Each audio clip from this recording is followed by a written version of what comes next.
Hello there and welcome to our channel, where curiosity settles in beside you and science takes its time, letting each idea unfold at a pace that feels unhurried. Tonight, we're wandering into a question that has lived quietly at the edge of imagination for a very long time. It's the kind of question people tend to ask only late at night, or during long walks, or in those small moments when the mind starts drifting toward the bigger picture.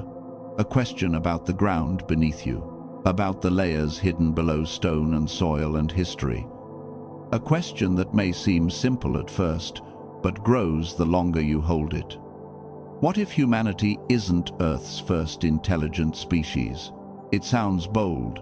It sounds like the start of a story someone might tell around a campfire, the sort that begins with a whisper and ends with someone glancing over their shoulder.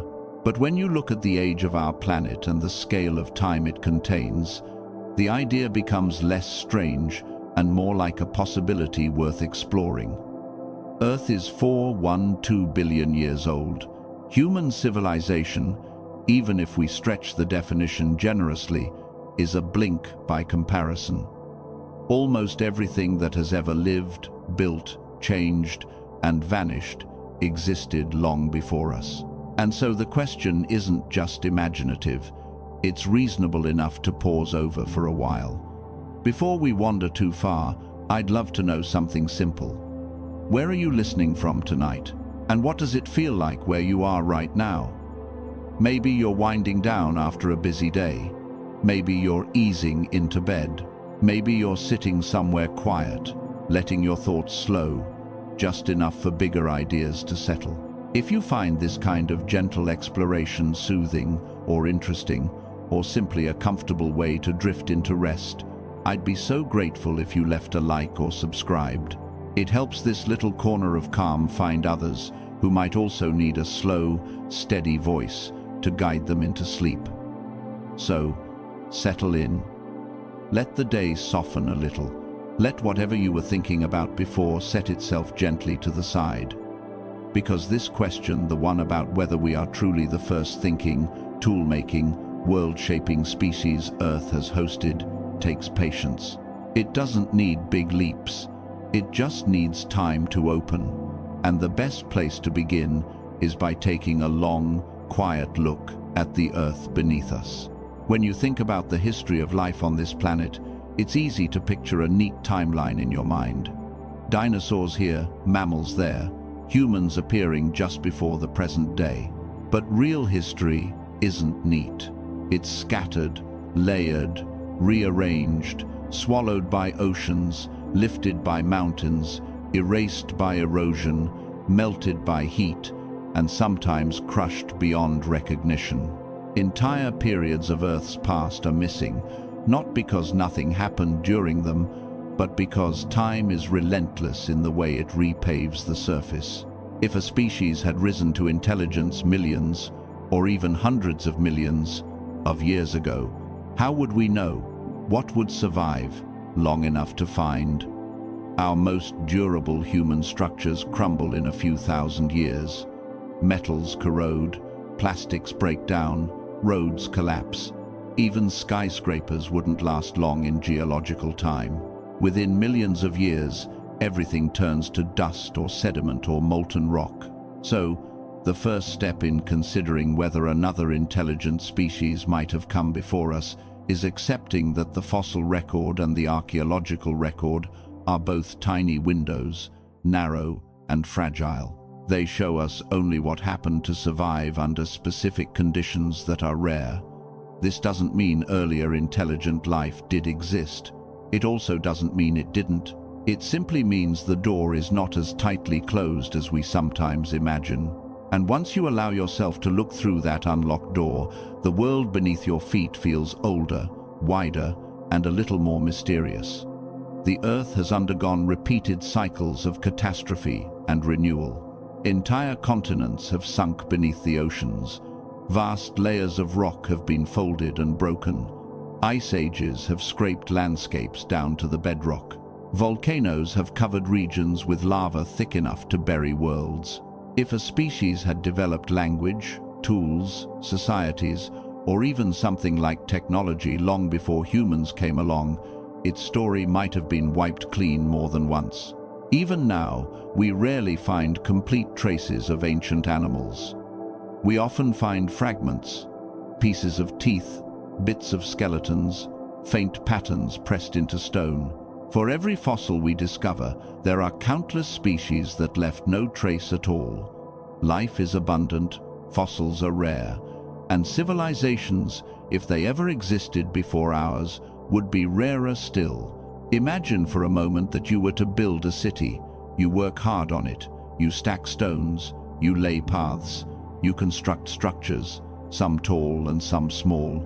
Now, imagine leaving that city alone for 100,000 years. Nature takes it back. Trees split the walls. Rivers change course. Soil covers everything. Now stretch that time to 1,000,000 years, then 10 million. Eventually, the city is gone. Not damaged, not abandoned, but erased. Not by hands or fire or storms, but by the normal rhythm of the planet. Most of Earth's surface is younger than you might think. The ocean floor, for example, is constantly renewed. Almost all of it is less than 200 million years old. Anything older has been pulled into the mantle and melted away. If intelligent life had arisen in a marine environment so long ago, every trace could be gone by now. Land doesn't last forever through geological time either. Mountains rise and fall, rivers break down bedrock, continents collide, landscapes are recycled over and over. Our entire species, with all its structures and artifacts, would fit into the thinnest outer layer of geological history, a layer that can vanish in the blink of a geological eye. This doesn't mean earlier civilizations were likely. It only means the planet is old enough, dynamic enough, and unpredictable, enough that the possibility is not unreasonable. And that's what makes the idea worth exploring slowly. It gives us a chance to consider not only what might have happened in deep time, but also how we fit into a world that has existed far longer than our memories can reach. One of the first things to consider is the sheer variety of life. Intelligence is not a straight line from simple to complex. It appears in bursts. It emerges in different forms. It's shaped by environments and pressures and opportunities. It could arise on land, in water, underground, or even in ways we haven't imagined. When we think of intelligence before humans, our minds often leap to pictures of creatures walking upright or building with hands like ours. But intelligence doesn't require hands. It doesn't require fire. It doesn't require cities. It requires only the right combination of sensory ability, problem-solving, communication, and long-term survival. On Earth today, we see glimpses of intelligence that developed independently. Octopuses solve problems and use tools. Crows craft hooks and remember faces. Elephants communicate over long distances and show signs of mourning. Dolphins recognize themselves, form strategies, and teach behavior across generations. These are not precursors to us. They are parallel examples that show intelligence isn't a single path. If we vanish tomorrow, they might be the seeds of something new millions of years from now. But the question we're holding tonight looks backward instead of forward. Could something like that have already happened long before us? Could a species have risen to awareness, navigated its environment with increasing skill, developed social structures, passed knowledge across generations, and then disappeared entirely, leaving no obvious trace? Some scientists call this the Silurian hypothesis, named after a fictional species, though the idea itself is scientific in structure. It asks whether it is possible to detect a civilization in the deep geological record if its traces have been erased by time. Not because they expect one existed, but because thinking about the question helps clarify what marks civilizations leave behind and how those marks fade. One clue might be unusual chemical signatures. Our own civilization leaves behind synthetic compounds, plastics, metals, radioactive isotopes, and changes in atmospheric gases. Over millions of years, plastics would break down, metals would corrode, isotopes would decay. But some chemical fingerprints might linger faintly, not as objects, but as deviations in the geological layers. Still, even these could blend into natural processes or be erased by heat and pressure. Another potential clue could be mass extinctions tied to unusual causes. But Earth has had many extinctions, most of which had natural origins like volcanic events or asteroid impacts.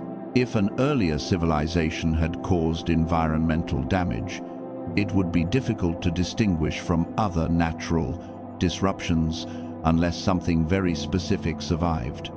So far, no definitive evidence exists. But absence of evidence, especially in a geological record so thin and fragmented, does not guarantee absence of possibility.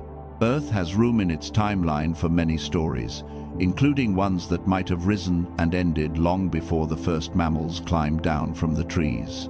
Thinking about this can reshape how we see ourselves, not as the inevitable result of evolution, but as one possible outcome among many. Our presence here is recent, fragile, and surprisingly small in the context of deep time. And that perspective, rather than making us insignificant, can make our existence feel more precious. It reminds us that intelligence is rare enough to cherish each moment it appears. Imagining an earlier intelligent species is not about believing one must have existed. It's about recognizing that Earth's history is long enough and complex enough that certainty is often beyond our reach. It's about understanding that our world holds secrets, not because they are hidden, but because time has layers we cannot peel back completely.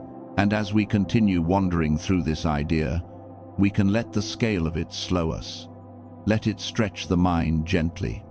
Let it make the present moment feel a little softer. Because this story isn't about final answers. It's about the path through a question that connects ancient Earth to our modern lives, creating a sense of quiet continuity across the ages. From here, there are many directions to explore. The ancient Earth beneath us holds more than rock and sediment. It holds the possibility of forgotten worlds, possible rises and falls, and the long, gentle patience of a planet that has seen far more than we can imagine. When you start thinking about how old the ground beneath you really is, the mind needs a moment to adjust. Most of us carry a mental picture of Earth that feels familiar, stable, and mostly unchanged. We imagine mountains staying where they are, continents holding steady, oceans remaining exactly where we expect to find them. But the Earth has never been a still place. It shifts, breaks, reforms, sinks, rises, and cycles through transformations at a pace too slow for a single human lifetime to register.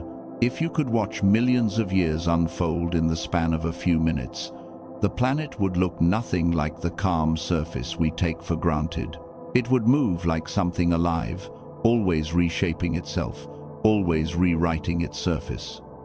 Thinking about an ancient Earth that existed long before us means letting go of this sense of solidity. The ground hasn't always been here in the form you see it today. Much of it didn't exist during earlier ages. What you're standing on now might have been deep beneath the ocean at one point, or part of a volcanic plain, or nowhere at all because the land had not yet formed. Entire continents have split into pieces and collided again. Oceans that once covered enormous regions have vanished completely. And on the timescale we're talking about, the surface is a temporary veneer, not a permanent stage. This matters when you ask whether life could have risen to intelligence long before humans. Because even if something extraordinary once walked, swam, or lived on ancient land, the land itself may not have survived. If the landscape didn't endure, neither would the things built on top of it. To imagine what might be buried beneath our feet, you have to picture not just fossils and minerals, but whole worlds that existed before the continent took the shapes they have today. The earliest chapters of Earth's story are almost entirely erased. The first billion years are sometimes called the planet's dark age, not because nothing happened, but because so little information remains. The crust was unstable, impacts were common, oceans were still forming and evaporating again. Heat from within kept the surface in constant motion. Any hint of early life, let alone anything advanced, would have been lost to the churn of molten rock. Even the oldest rocks we found are not from the dawn of time, but from a point long after the planet had begun to cool. After that, things settled a bit, but not enough to preserve everything. Nearly all traces of the earliest organisms have vanished, except for chemical hints and occasional microfossils. If simple forms struggled to leave their mark, something more complex would have had an even harder time. Standing at the surface today, you see what survived, not what existed. That difference is important. Imagine peeling away the layers of the Earth very slowly, one after another. At first, you might find scattered artifacts from human civilizations, then bones of animals we recognize, then older creatures, ancient forests turned to coal, shells packed into limestone. Keep going deeper and the fossils change, growing stranger and more unfamiliar. Soon, you reach periods where only a few hard-bodied organisms appear. Then, farther down still, the record begins to blur. Layers of rock fold upon each other, melted or compressed until the original structures disappear. Go deep enough, and you reach rock that long ago passed through temperatures high enough to wipe away any trace of life. And that's assuming the rocks remained in place. Many didn't.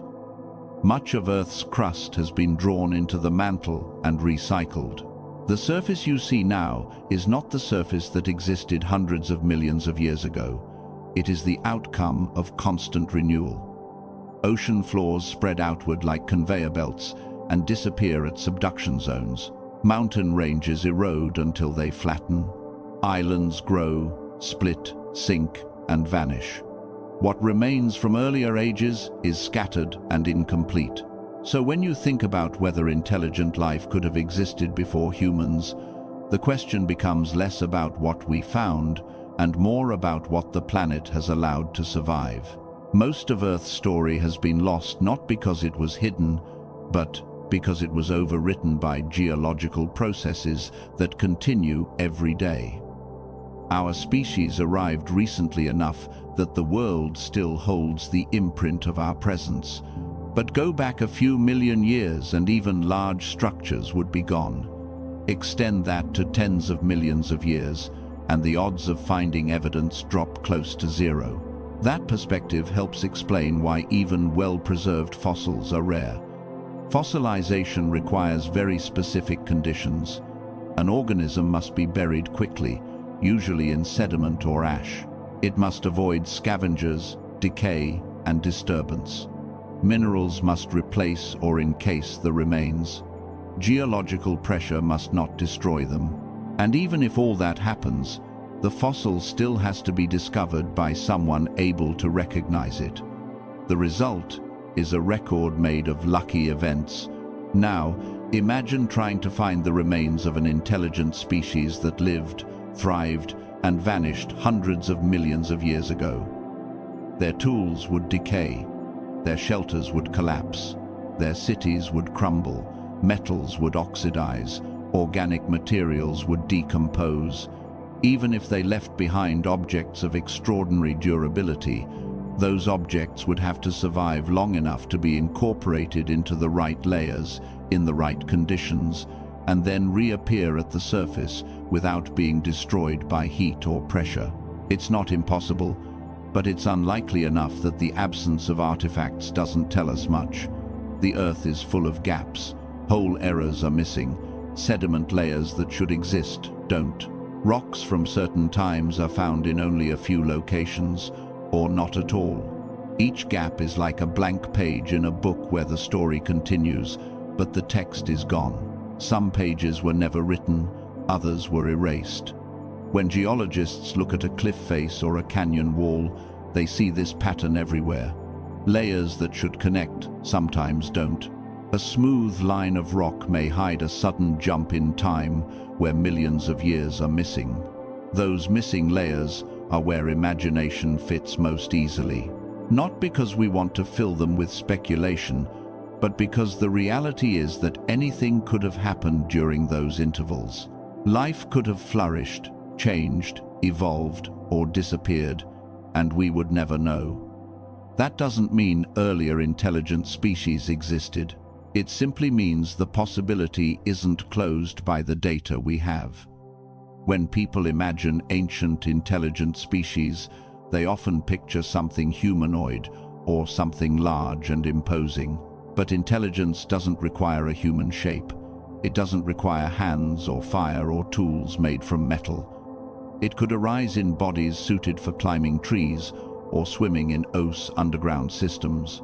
If a species developed intelligence without needing to manipulate objects, the traces of their existence would be even harder to detect.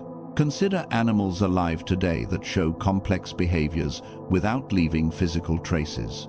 Dolphins use strategies, communicate across distances, and cooperate in ways that look like coordinated plans.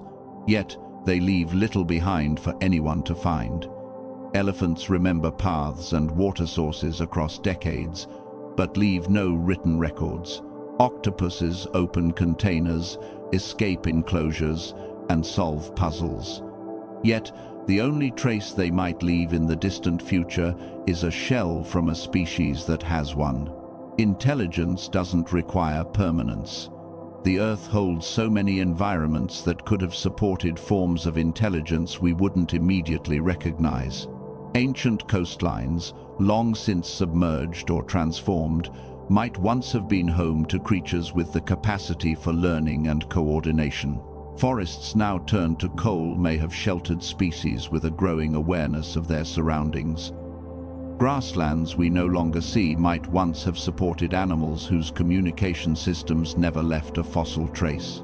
And yet, despite all this, it's not the evidence we're missing that draws attention, but the sheer amount of time available. The Earth is old enough for countless cycles of rise and fall.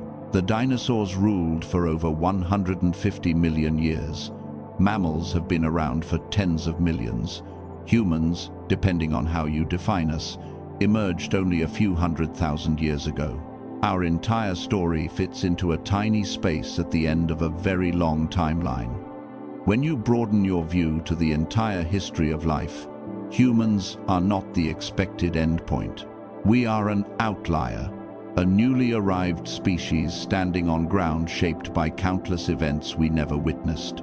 If earlier intelligent life had existed, their era might have been just another cycle in Earth's long pattern of creation and loss.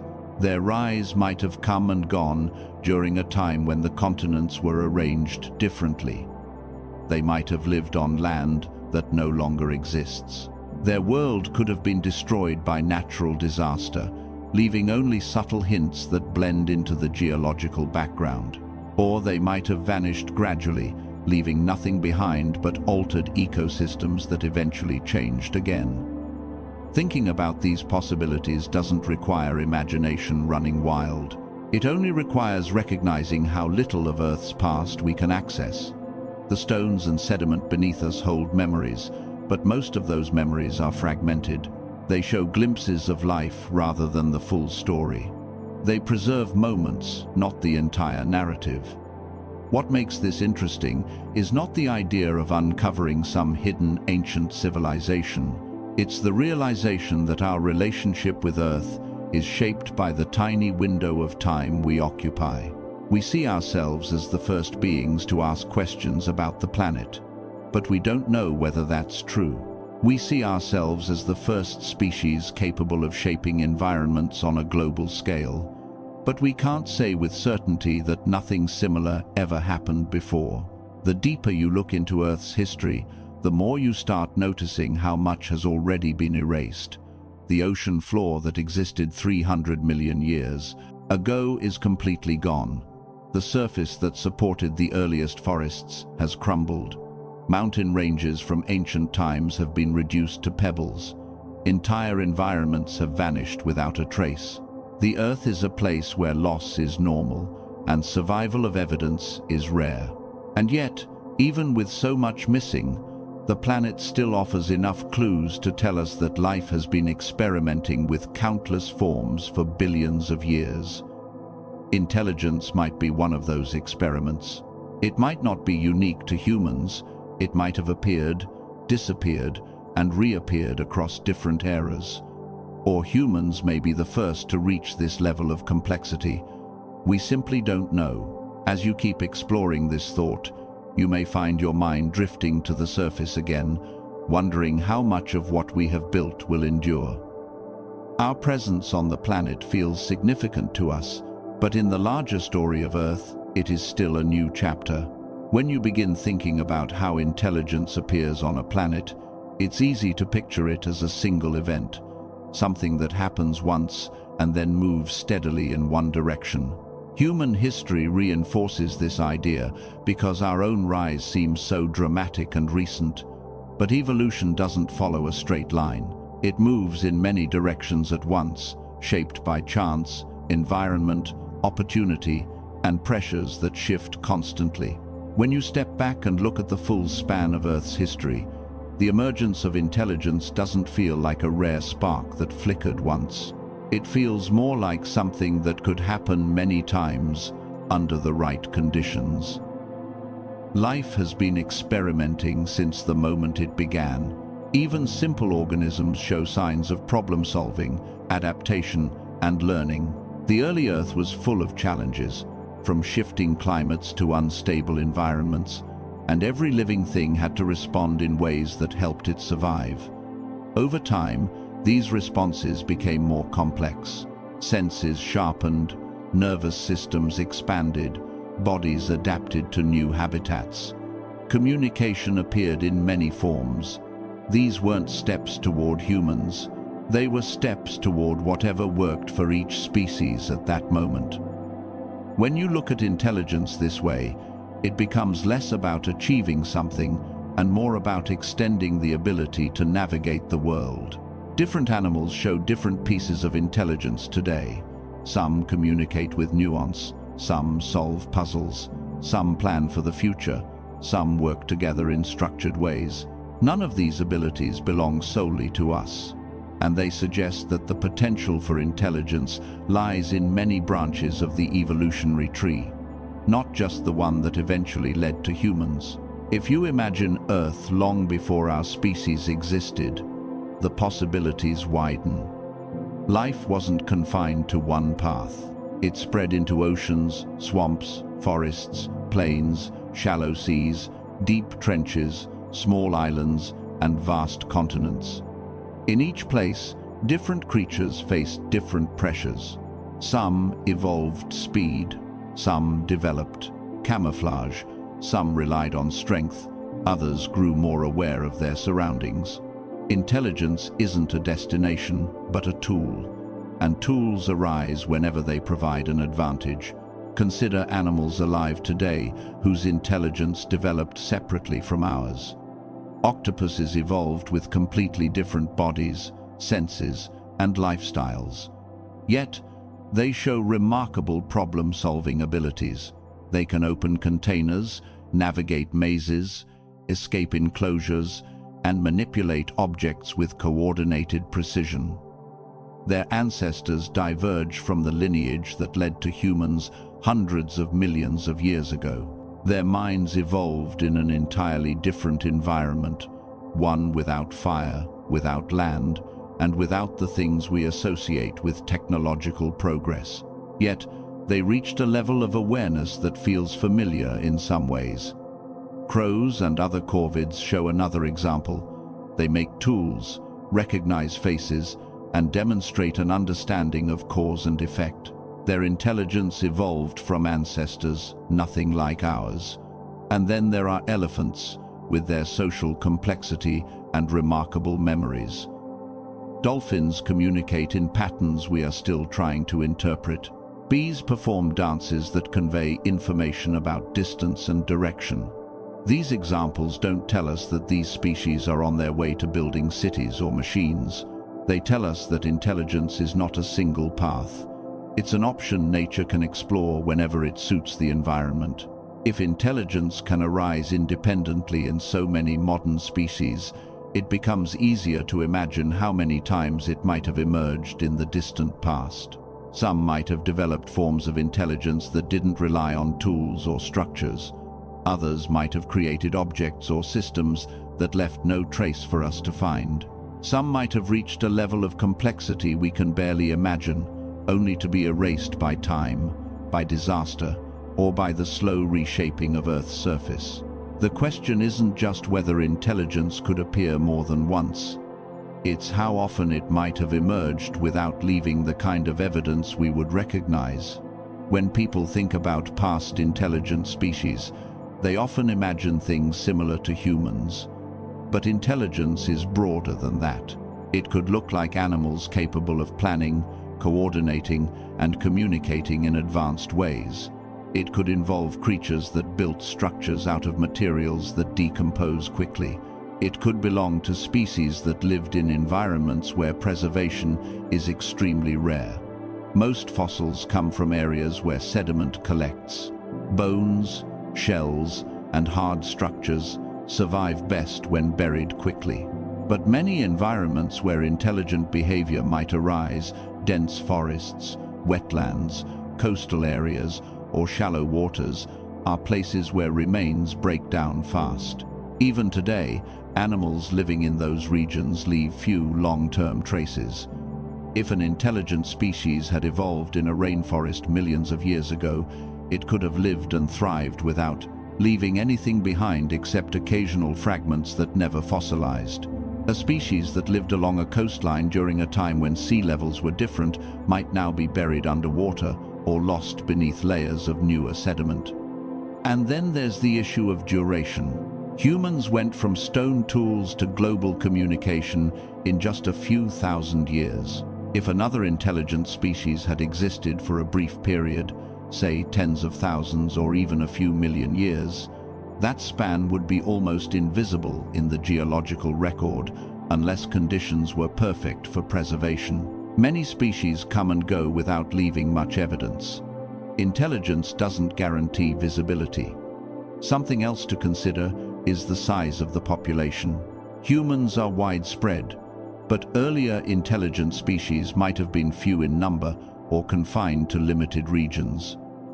They might have lacked the environmental impact that makes our presence so obvious. If their tools were made of materials that decayed quickly, nothing would remain. If they built in environments prone to erosion, those structures would vanish. Even if they reached a high level of complexity, their artifacts could easily end up being mistaken for natural features or simply lost in the vastness of geological time. Evolution also tends to cycle through ideas. Traits appear, disappear, and reappear, depending on what helps a species survive. There's no guarantee that intelligence will always lead to technology, nor that technology will always leave recognizable traces. A species might develop sophisticated communication, but no interest in constructing objects. Another might build shelters from biodegradable materials. Another could adapt to aquatic environments where nothing remains to be found. At the same time, we shouldn't underestimate what early forms of intelligence might have achieved.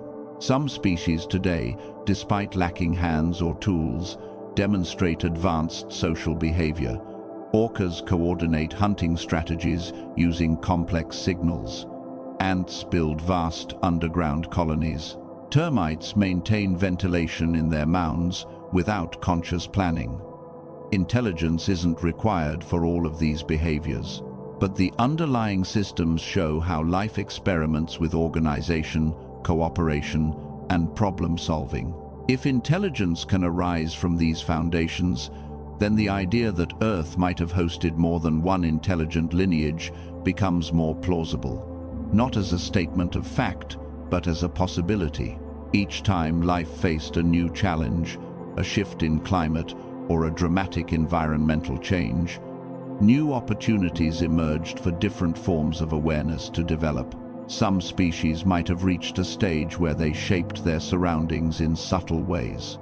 Others might have developed cultures that existed with little physical impact. Their stories could have been rich and full of meaning for them, even if they left nothing behind for us to find.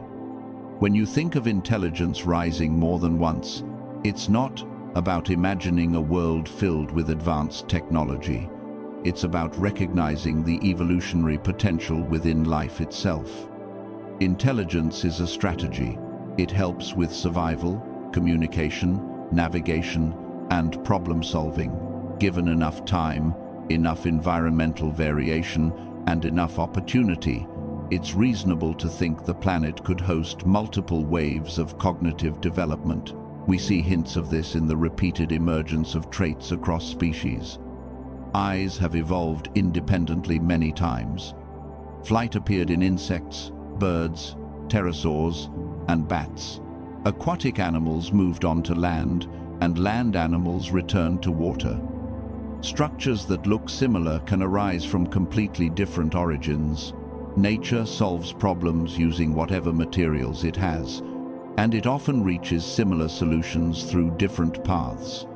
Intelligence could follow a similar pattern. The first spark that leads to awareness might have appeared long ago in species we've never discovered.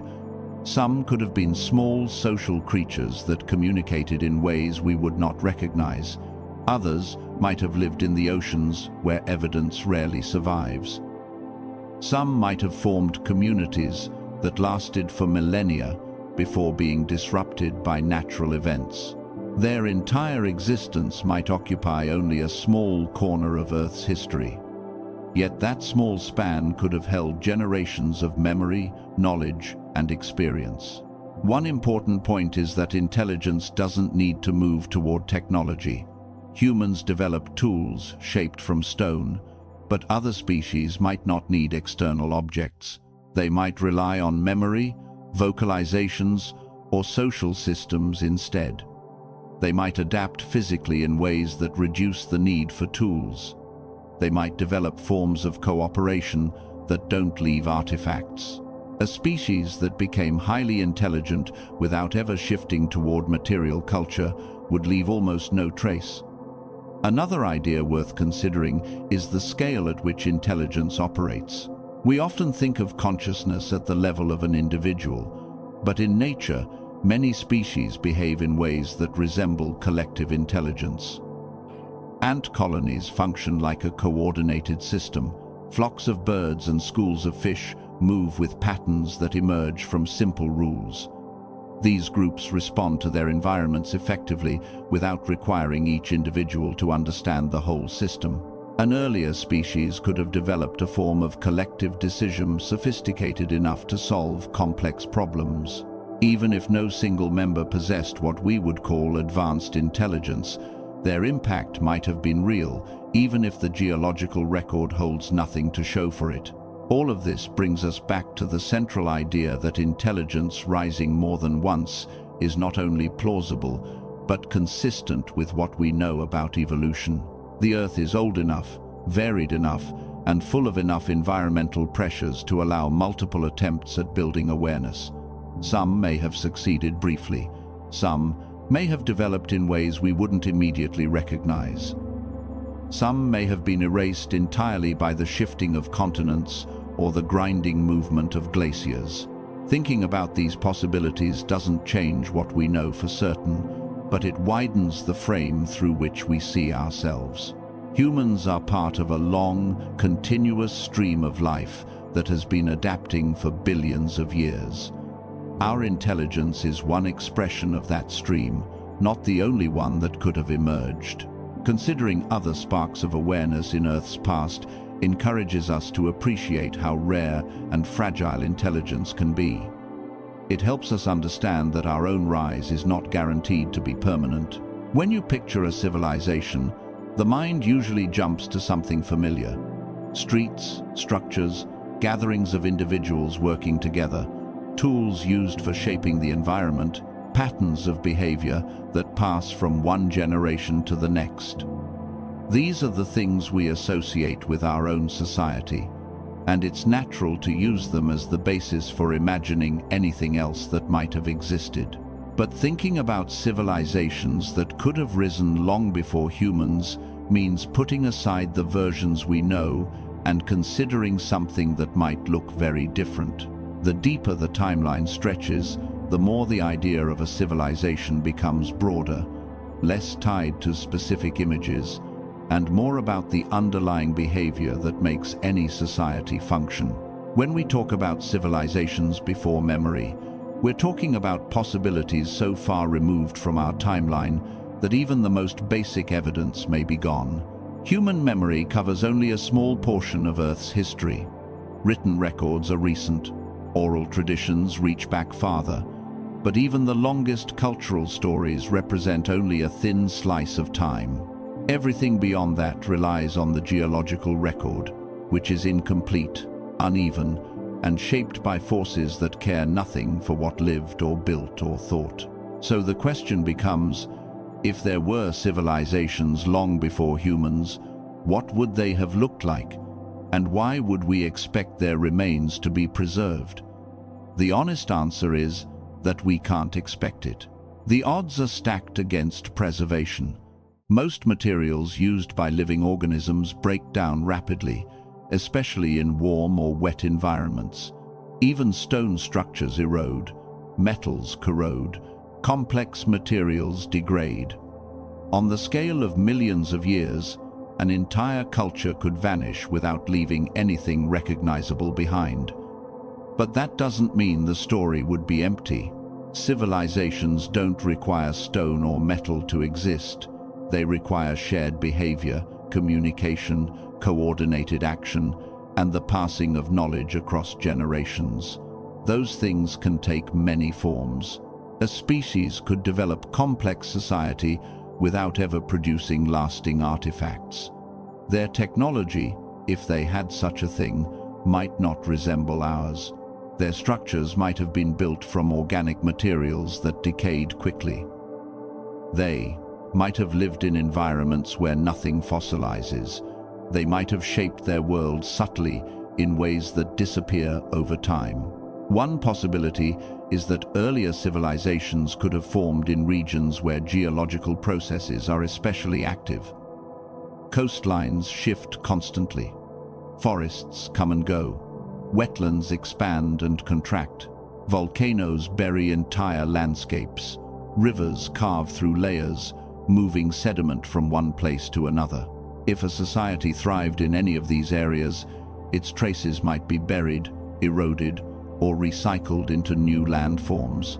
The chances of later species discovering clear evidence would be very low. Another possibility is that a civilization could arise in places where preservation is unlikely. Tropical regions are among the worst for preserving remains because heat, humidity, and constant biological activity break down almost everything. The earliest humans lived in such environments, and much of our own early history has been lost because of that. So, if an earlier intelligent species lived in similar conditions, much of what they created would vanish. It's also worth thinking about how long a civilization might last. Humans have existed for hundreds of thousands of years, but our most complex societies are far younger. If another intelligent species had a similarly short period of development, their impact might be brief. Even a civilization that endured for tens of thousands of years could have disappeared without leaving anything beyond faint traces that blend into natural patterns. A civilization's lifespan doesn't need to be long to be meaningful. It only needs to be long enough for its members to pass on knowledge, build communities, and create their version of culture.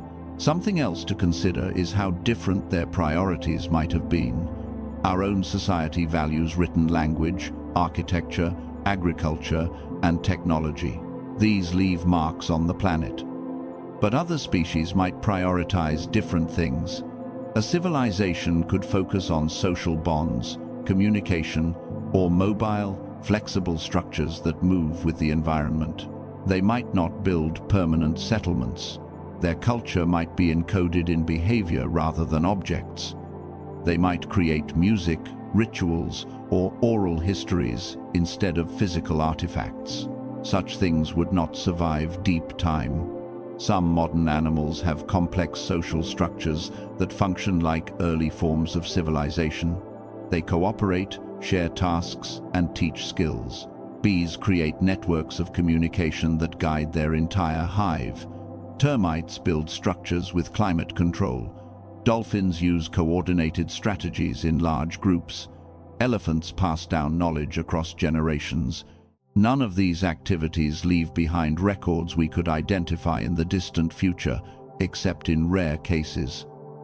Yet, they represent forms of collective behavior that could grow more complex under the right circumstances.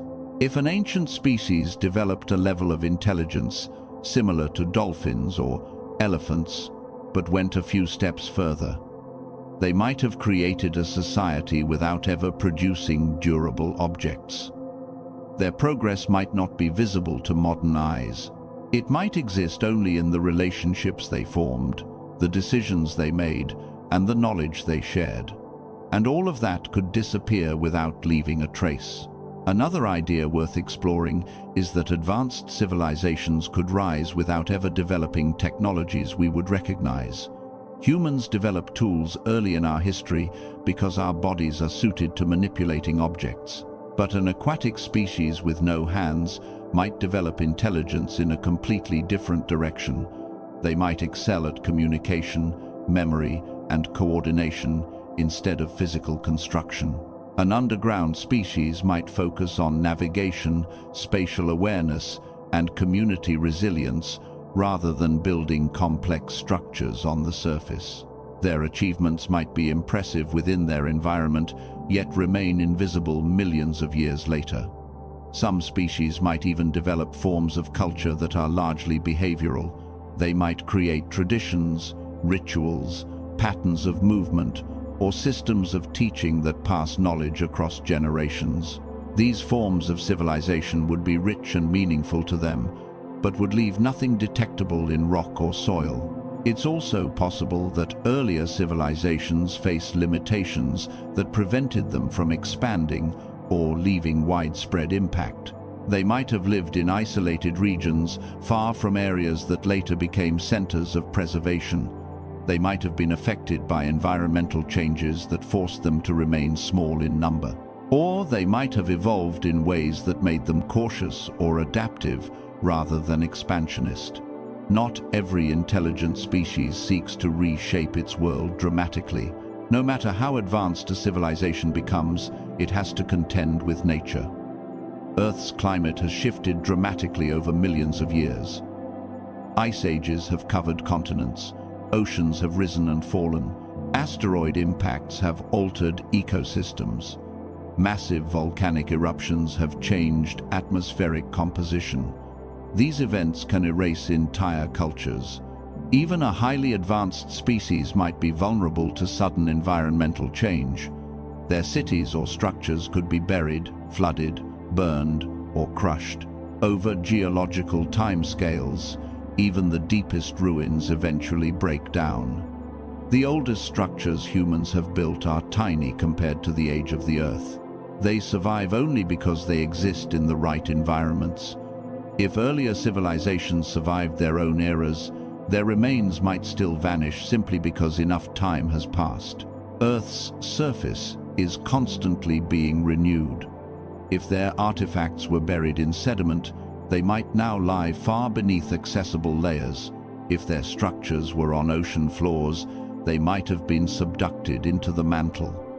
When you think of civilizations before memory this way, the absence of evidence becomes less surprising.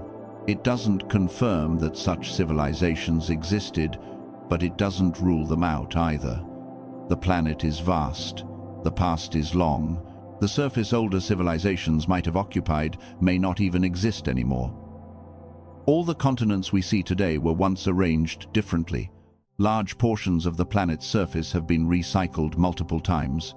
Anything built on those surfaces would be long gone. It's also interesting to think about what a civilization might consider important. Humans leave evidence partly because we build durable structures. But a species that values mobility might never settle in one place long enough to create lasting remains. A species that adapts quickly might not use tools at all. A species that lives primarily in water might not leave archaeological traces we would recognize. A species that uses communication instead of construction might leave nothing behind except disturbances in the environment that vanish quickly. None of this means earlier civilizations likely existed. It simply shows that if they did, they could have lived full, complex lives without leaving anything for us to find. Evolution doesn't guarantee permanence. It produces a wide range of outcomes, many of which leave little trace. Intelligence could follow that pattern. It could bloom briefly in one lineage, vanish, then emerge again in another. Considering forgotten civilizations also encourages us to rethink what it means to be the first. Humans tend to see themselves as the culmination of life's story, the final step in a long process. But life doesn't progress in straight lines. It branches, explores, and experiments. Intelligence, too, might be one of nature's experiments. It might arise, disappear, and arise again. If earlier intelligent species lived and vanished, their disappearance could be part of the natural ebb and flow of Earth's long history. What we know for certain is that the fossil and archaeological records are incomplete. They show glimpses of the past, not the entirety. Every layer of rock represents a moment that survived by chance. Every fossil is one of countless organisms that lived and died without recognition. Every artifact is a rare exception to the rule that almost everything breaks down. When you acknowledge how much is missing, the idea of forgotten civilizations becomes less about mystery and more about perspective. It reminds you that human history is small compared to the vastness of Earth's past. Thinking about civilizations before memory prompts questions rather than conclusions. What forms of intelligence might have existed? How might they have lived? What environments might they have occupied? What pressures shape their evolution? How long might their societies have lasted? How did they respond to changes around them? These questions don't require answers to be meaningful. They help you see Earth as a place shaped by forces larger than our own presence. They slow your thoughts and widen the frame through which you see the world. As you follow these ideas, your mind may settle into the rhythm of exploring possibilities without rushing towards certainty. It becomes easier to imagine that Earth, with its long and complex history, could have hosted more than one wave of intelligence. Maybe none reached the point of building cities. Maybe some did, but left nothing behind. Maybe some developed forms of culture that would be unrecognizable to us today. When you start thinking about evidence from the distant past, you begin to notice how silent the rocks really are. They sit beneath us with a kind of calm presence, giving the impression that they hold the full memory of Earth. It feels natural to imagine them as permanent records storing everything that ever happened. But the more closely you look, the more you realize that this impression is misleading. Rocks preserve only narrow glimpses of time, and even those pieces are fragile. The Earth is constantly reshaping itself, and most of what once existed has already been erased without ceremony. This is why the question of earlier intelligent life is difficult to answer with confidence. The evidence we would need might never have survived long enough for anyone to find. The first thing to understand is that the surface of the planet is not stable. It looks solid, but over geological timescales, it moves like something alive. The continents drift, mountains rise and then shrink. Oceans form, expand, and disappear. River valleys deepen, widen, or fill in.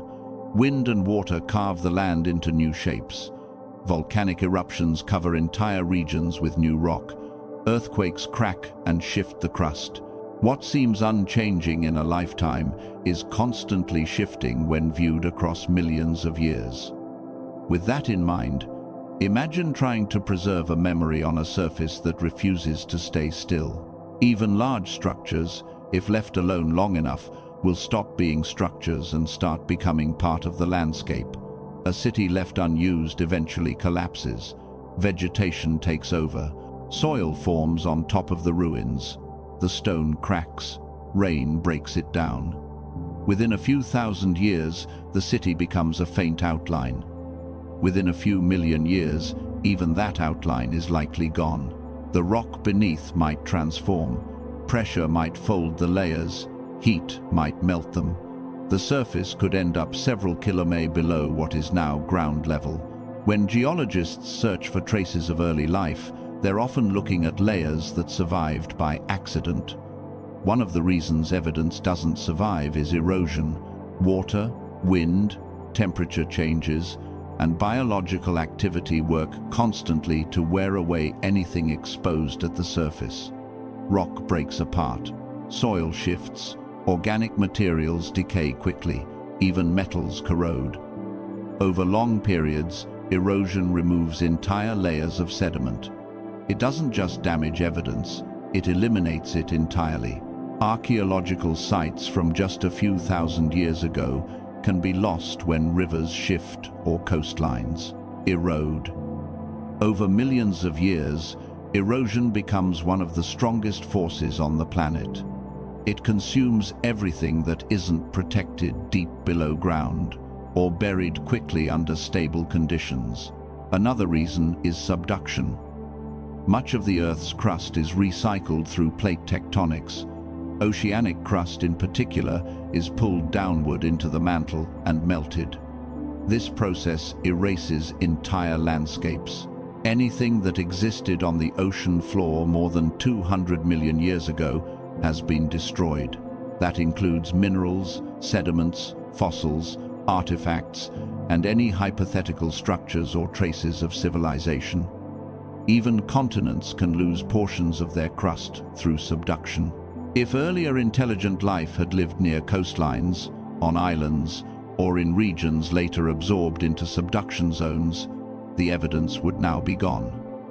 Heat plays a significant role, too. Many rocks have experienced temperatures high enough to destroy any biological or structural traces. Metamorphic rock forms under intense heat and pressure conditions that can break apart complex molecules, crush fossils, and erase layered information. Rocks that pass through these conditions lose their history. What once might have contained records of past environments becomes something new with no sign of what it used to be. This means that large portions of Earth's crust are essentially blank pages that were once full of information. Then there is the matter of preservation environments. Fossils require very specific conditions to form. Most organisms never fossilize. They decay, are eaten, or fall apart long before burial. Even when fossilization does happen, only parts of the organism might be preserved. A shell or bone might survive, but soft tissues rarely do. Entire species have lived and disappeared without leaving a single fossil. Entire ecosystems might never be recorded. If a civilization existed in a place without good preservation conditions, such as a tropical forest or an arid region with little sediment, the odds of finding evidence are extremely low. Many people assume that if an ancient intelligent species built cities, we would find the remains. But the materials most likely to survive, stone and metal, can still disappear across vast timescales. Stone structures crumble, metal objects corrode, ceramics break and disperse. Even large monuments become part of the soil. The more complex the object, the more vulnerable it tends to be. If you take a modern city and imagine it abandoned, the first signs of decay appear quickly.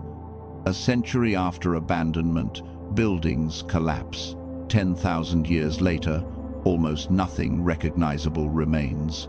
A million years later, the surface has changed so much that entire landscapes look new, and any trace of the city, is either deeply buried or completely gone. It's also important to consider that the oldest rock layers accessible to us are not as ancient as Earth itself. Much of the early crust has been recycled. The oldest rocks we have found, about 4 billion years old, and these are rare. Most accessible rocks are much younger. This means that the geological record is heavily biased toward recent periods.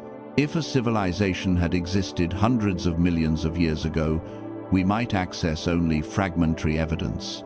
If one had existed billions of years ago, it would almost certainly be gone. Even looking at more recent times, the record is incomplete. Dinosaurs lived for over 150 million years, yet we have only small portions of their full history. Most species that ever lived are known only through a few fossils. Large creatures might be missing entirely from some regions. Smaller species rarely appear at all. Human ancestors lived in Africa for millions of years, but we have only scattered remains from that time. Fossilization is rare. Survival of those fossils is even rarer. Discovery is rarest of all. So when people ask where the evidence is for earlier civilizations, they often underestimate how fragile evidence truly is. They assume that if something existed, it would leave clear signs.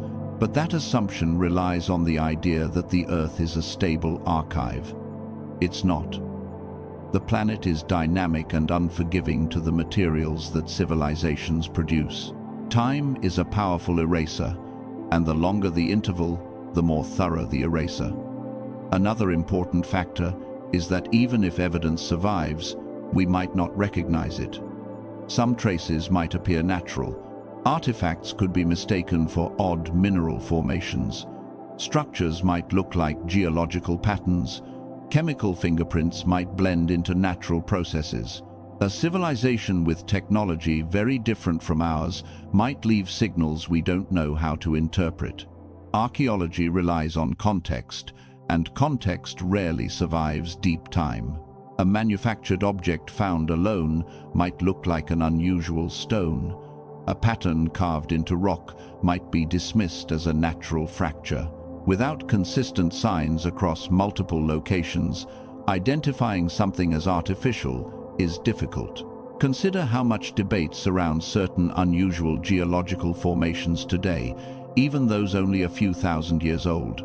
Some natural structures resemble walls or roads. Others look like carvings.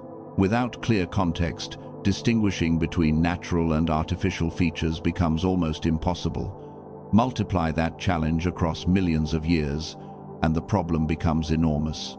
Another thing to keep in mind is the scale at which earlier civilizations might have operated. Humans dominate the planet because our population is enormous and our impact covers large areas. But an earlier intelligent species might have been limited in number. They might have occupied small regions. Their impact might have been concentrated in one environment. They might not have altered the planet in ways visible from a geological perspective. If their population was small and their distribution narrow, the chances of finding evidence become extremely low. There's also the matter of how much material they would have used. Humans produce a staggering amount of waste and durable materials. We generate plastics, metals, concrete, and chemical byproducts that may persist for a long time, but earlier species might not have produced anything similar. Their tools might have been made from organic materials. Their shelters might have been temporary. Their technology might have been based on materials that degrade quickly. A civilization that relied on wood, fiber, resin, or other biodegradable substances would leave almost nothing behind. Another consideration is that the Earth itself sometimes hides evidence beneath newer materials. Volcanic eruptions cover surfaces. Floods deposit thick layers of sediment. Landslides bury valleys. Desert sands shift and cover landscapes. Each new layer becomes part of the geological record, while the previous one becomes harder to access. Excavating deep layers is difficult and requires fortunate conditions. Much of what lies below remains out of reach. An ancient site buried under km of rock would be inaccessible without extraordinary effort, and if the rock is transformed, even extraordinary effort might not help. The more you consider these processes, the more you understand why the geological record is quiet when it comes to the question of earlier civilizations. It's not a matter of hiding, it's a matter of constant renewal. The Earth is always rebuilding itself, and the old layers become part of the interior, part of the mantle, or part of the deep crust. The story written on the surface fades. The deeper you go, the more the pages have been rewritten. This is why the rocks seem silent. They aren't silent because nothing happened. They are silent because they cannot hold everything.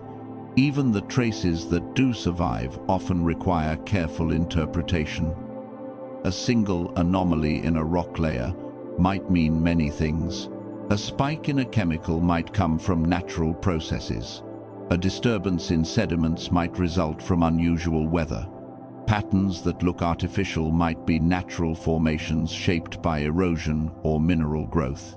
Geologists work carefully to distinguish natural variations from the extraordinary. But the deeper the time period, the more difficult the task becomes. Understanding why evidence may not survive helps you see why certainty is elusive when discussing Earth's past. Humans arrived recently. Our history fits into a small part of the geological record. Anything that might have happened before us lies in a vast expanse where preservation is rare, destruction is common, and discovery is improbable. But this doesn't make the question less interesting. It makes it more compelling. It reminds us that Earth is a place with a long story, and most of that story exists beyond our reach. It encourages us to appreciate the fragments we do have without assuming they represent the full picture. As you continue thinking about this, you may notice a shift in the way you view time. Human timescales are short. Geological timescales stretch so far that events separated by millions of years seem almost close to each other. In that vastness, civilizations could arise and vanish without leaving enough behind for us to see. They could live meaningful, complex lives, then fade as the planet changed around them. The quiet we see in the rocks is not a sign that nothing happened. It's a reminder that the Earth forgets most of what it experiences. When you start looking closely at the fossil record, you notice something surprising. Most of what appears in stone is both familiar and unfamiliar at the same time. You see patterns that resemble things you know, but shaped in ways that feel slightly off, or arranged in ways that don't match your expectations. Fossils often show that evolution does not move in a straight line. It doesn't build only toward the forms we recognize. It explores possibilities that sometimes resemble the present and sometimes diverge so far that the creatures appear alien, even though they lived on the same planet we walk today. Thinking about earlier intelligent species requires a willingness to accept how unpredictable evolution can be, and how many paths it might have taken that left behind traces too strange for us to immediately interpret. When people picture fossils, they usually think of skeletons neatly preserved in stone. But fossils, when taken as a whole, show that Earth's past was full of forms we would struggle to describe without comparison to existing life. Some fossils look like spirals, others like plates or discs. Some resemble ropes, some have no clear symmetry. Some look like sacs, ridges, or fronds. Many of them appear more like shapes than animals. These unfamiliar forms remind us that life has passed through many phases, some of which have no obvious connection to what came later. The oldest fossils we recognize are simple impressions of microbial mats, faint patterns left behind by organisms that barely interacted with their environment in ways we can see today. Later, fossils reveal creatures that moved, fed, and sensed the world at a very basic level. The deeper you look, the less familiar things become. There are fossils from the Ediacaran period that show organisms shaped like discs, sheet-like bodies that lay flat on the seafloor. Some had galleries of ridges, Some appear to have grown in branching patterns. Others look like inflated segments or quilted structures. It's unclear how many of these organisms relate to modern life. Some might be evolutionary dead ends, others might be early relatives of later species.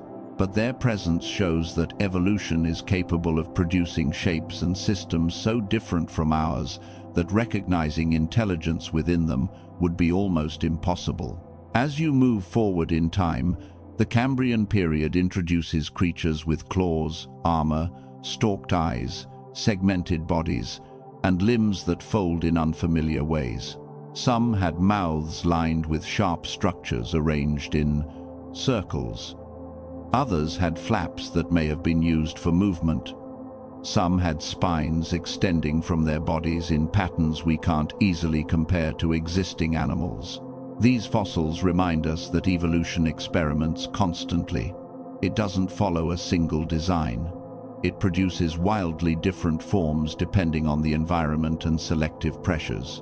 When you look at these creatures, you realize that if intelligence had arisen in one of these lineages, or something like them, its traces might be difficult to identify. Intelligence would not necessarily come with a recognizable skull shape or tool using appendages. It might manifest in bodies we would not immediately associate with complex behavior. As you continue through the fossil record, you encounter periods where life took unexpected turns. The Devonian seas were filled with fish that had bony plates on their heads. Some had jaws that hinged in unusual ways. Others had fins positioned in ways that gave them a functional advantage in specific environments. On land, early plants were nothing like the ones we see today. There were towering structures that were not true trees, but something in between. Some grew in patterns that seem almost modular. Others produce spores in structures that have no direct modern equivalent. The earliest land animals had bodies that look almost mechanical in their segmentation. In each of these moments, life was exploring new territory. Evolution was not aiming toward humans. It was responding to challenges, resources, predators, prey, climate shifts, and random variations. In some lineages, complexity grew gradually. In others, it appeared quickly. Some branches thrived for millions of years and then vanished completely. Some left descendants, others left only questions. If you imagine intelligence emerging in these ancient ecosystems, it becomes clear that its physical form could have been very different from ours. It might have developed in creatures with flexible bodies, or rigid exoskeletons, or soft tissues that left no fossils. It might have arisen in species that had no need for bones. It might have appeared in organisms that lived in environments where fossilization almost never occurs. Intelligence does not require a vertebrate skeleton. It does not require hands. It does not require binocular vision or a large brain case. These features belong to humans, not to intelligence in general. The fossil record itself demonstrates that evolution takes unfamiliar paths. Often, fossils from different eras show traits that appear once, flourish for a time, and then disappear. Some early fish developed jaws independently. Some arthropods evolved complex eyes long before vertebrates did. Feather-like structures appear in animals that were not birds. Gliding mechanisms developed multiple times in different species. These repeated innovations show that evolution is capable of producing advanced traits through separate lineages. If intelligence is a useful trait, at least in some circumstances, it could also evolve more than once in forms we have yet to interpret. There are also fossils that show social behavior in early species. Trackways reveal coordinated movement patterns.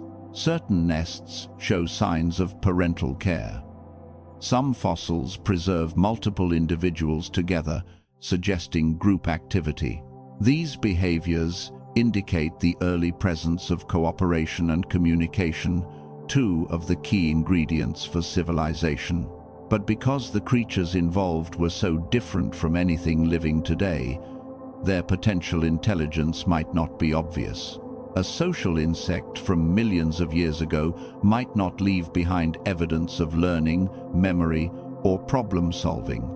A creature that lived in dense forests might have used sound or scent communication that left no physical record. Another important point is that fossils show only body structure, not behavior. Many intelligent animals today leave almost no physical signs of their intelligence. Dolphins don't leave behind structures.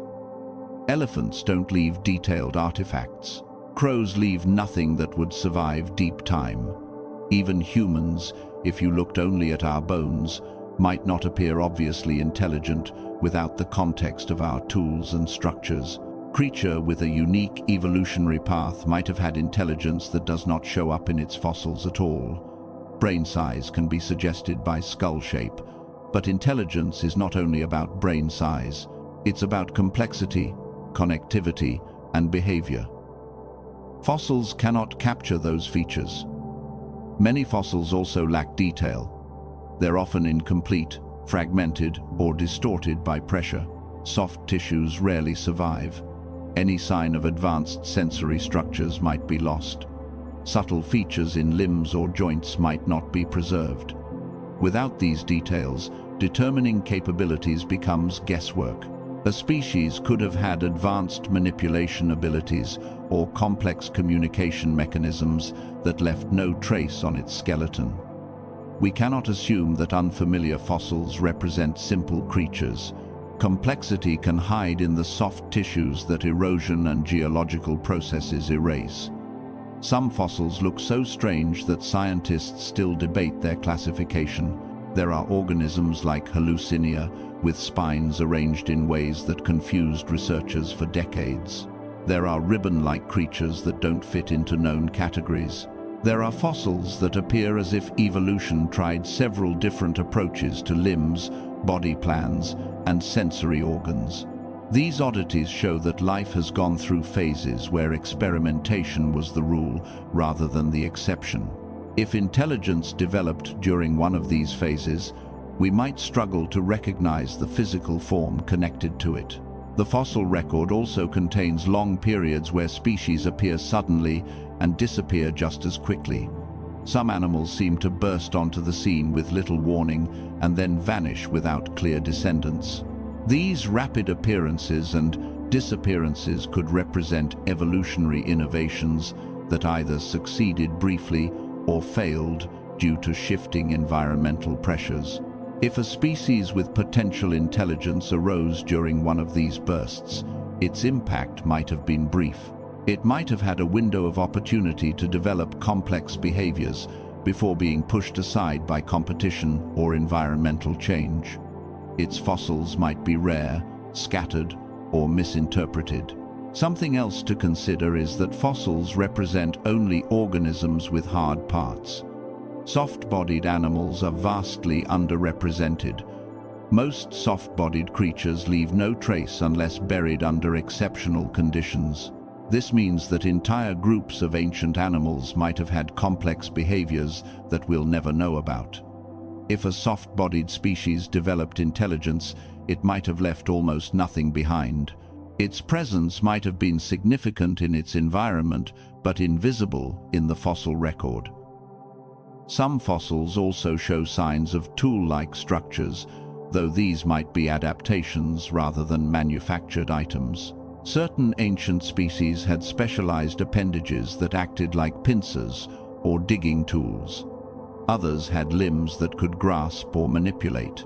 These evolutionary experiments suggest potential for behaviors beyond basic survival. It doesn't prove intelligence, but it creates a backdrop where intelligence is one possible outcome among many. The more you look at fossils from different eras, the clearer it becomes that evolution does not have a preferred direction.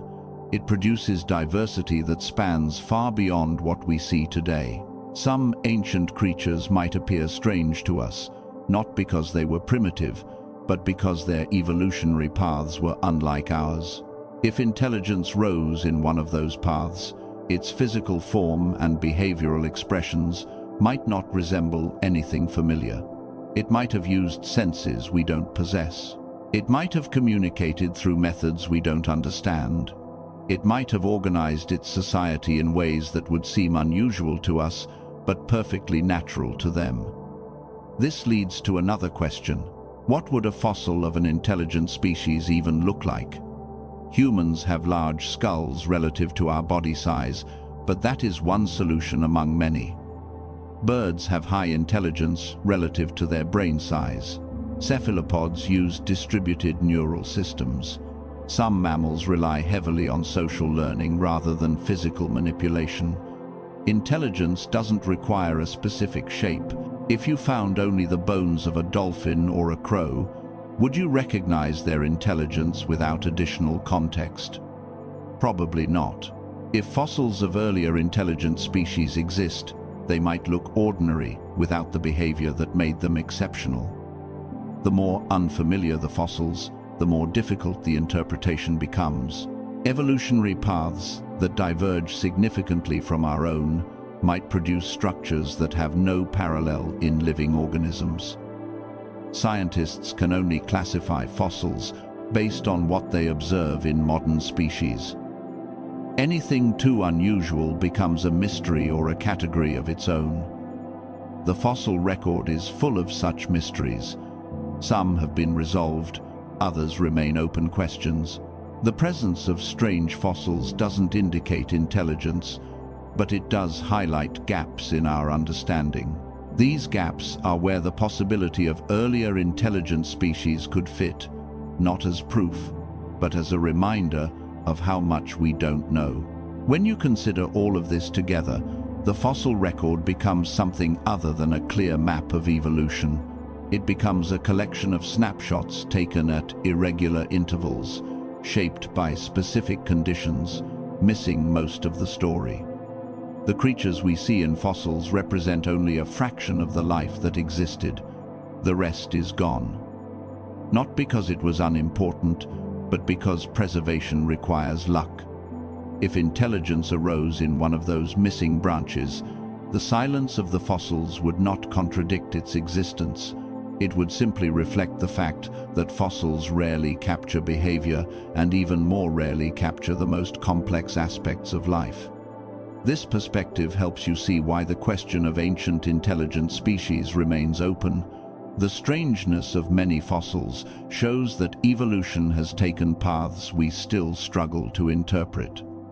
It suggests that intelligence could have appeared in forms we're not equipped to recognize. It encourages a patient approach to understanding ancient life, one that accepts that much of what lived on this planet left no trace for us to study. When you think about where intelligence might have emerged on Earth, it's natural to picture land. We live on land. Our history takes place on land. Most of our discoveries come from land, but the oceans hold far more of Earth's surface, and they have existed for much longer than any modern landscape. For most of the planet's history, land was barren. The oceans, meanwhile, were full of life. If you look at the timeline of evolution, the idea that intelligence could have arisen in the water makes more sense than it might seem at first. The oceans have been home to complex creatures for hundreds of millions of years.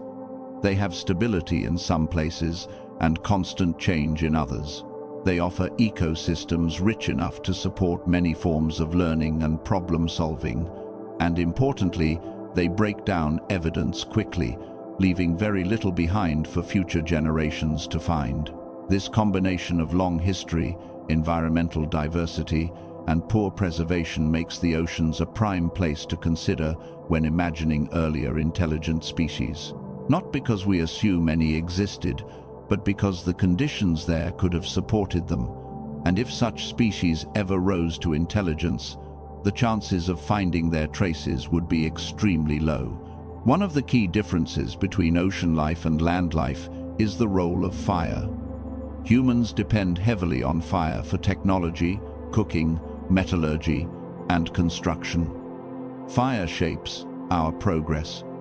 But in the oceans, fire is impossible.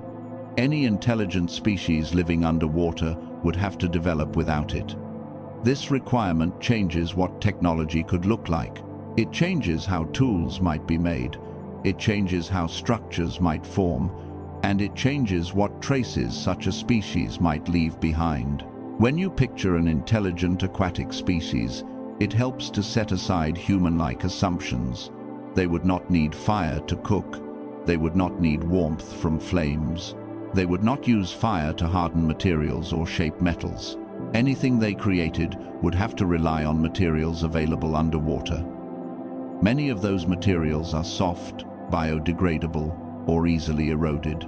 This makes the ocean one of the most challenging environments in which to preserve evidence of ancient life, let alone evidence of intelligence. But the absence of fire does not prevent intelligence from developing. Many modern animals show advanced problem-solving skills in the ocean.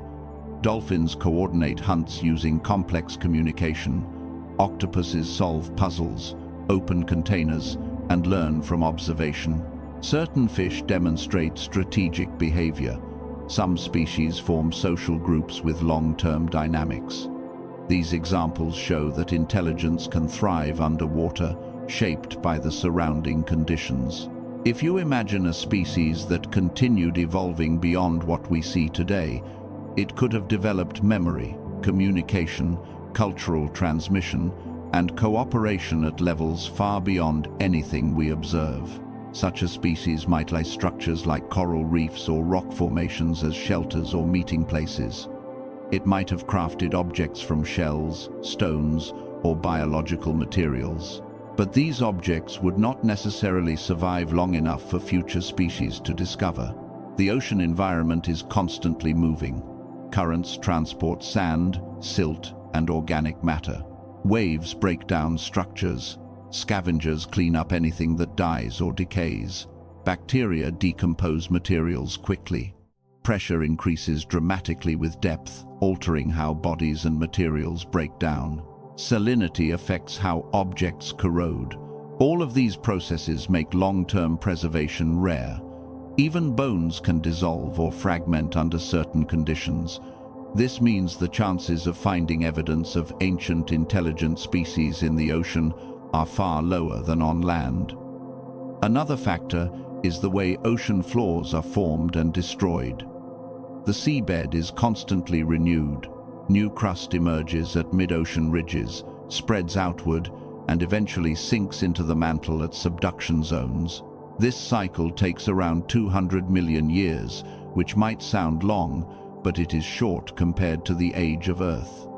Any evidence left on the ocean floor older than that has almost certainly been destroyed. Even evidence younger than that could be buried beneath layers of sediment or engulfed in volcanic activity. The deeper the evidence lies, the less likely it is ever to be discovered. Considering these geological processes, the idea of ancient intelligent species living in the ocean becomes difficult to rule out entirely. Not because there is any proof, but because the environment is so effective at erasing its own past. If intelligence arose underwater millions of years ago, its traces could be gone beyond recovery. Another point worth exploring is the nature of communication underwater. Sound travels farther in the ocean than in air. Marine animals often use sound as their primary method of communication. Whales produce complex songs. Dolphins whistle and click. Fish use low-frequency vibrations. An intelligent species could develop sophisticated communication systems based on sound, pattern, or rhythm. They might use frequencies we cannot detect or interpret. They might use chemical signals.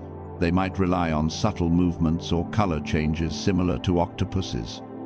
These forms of communication could support rich cultural exchange, teaching, cooperation, and planning. However, such communication leaves no trace in the fossil record. It leaves no structures, no markings, no artifacts.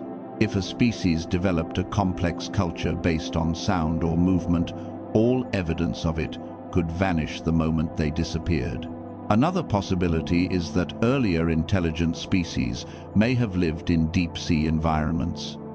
The deep sea is vast, largely unexplored, and difficult to study. It contains some of the oldest ecosystems on Earth. Hydrothermal vents support life forms that rely on chemical energy rather than sunlight. These ecosystems existed long before land animals evolved. If intelligence arose in these depths, its appearance might have been unlike anything we expect. The species adapted to darkness and high pressure might have developed senses we do not possess. They might have used bioluminescence, electromagnetic fields, or chemical gradients for navigation and communication. If such a species created structures, they might have been built around vents, rock pillars, or the remains of biological communities. These structures might have been made of soft materials or mineral deposits that later dissolved or blended into natural formations. Over millions of years, vents shift position, minerals grow and break. Seafloor spreading replaces old crust. Evidence could be lost even if it once existed. Another path for ancient aquatic intelligence might involve species that live near shallower waters. Coastal regions host abundant life and offer resources that could support complex behavior. But coastlines shift dramatically over time. Sea levels rise and fall. Continents move. Entire coastal ecosystems from millions of years ago are now either submerged or exposed, depending on the changes since then. Sediment covers old shorelines. Beaches erode. Deltas migrate. Even if structures or artifacts had existed along ancient coasts, they might now be lost beneath thick layers of newer sediment. Some researchers have pointed out that if ancient intelligent species used materials like fibers, wood, plant matter, or shell-based composites, those materials would degrade rapidly. If they used lightweight shelters or movable structures, those would not fossilize. If they used scavenged objects or shaped natural materials subtly, the results might be indistinguishable from natural features once enough time had passed. Modern oceans also illustrate how cultural behavior can exist without physical artifacts. Certain groups of whales have regional dialects. Some dolphin populations teach specific hunting techniques to their young. These behaviors are not encoded in their bodies, but in their social interactions.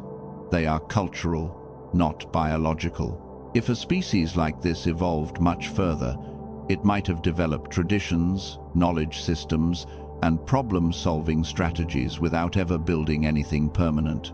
The fossil record does show occasional glimpses of sophisticated marine organisms, but it rarely shows behavior. Fossils of early cephalopods suggest creatures with complex nervous systems. Fossils of marine reptiles show adaptations for hunting and coordination.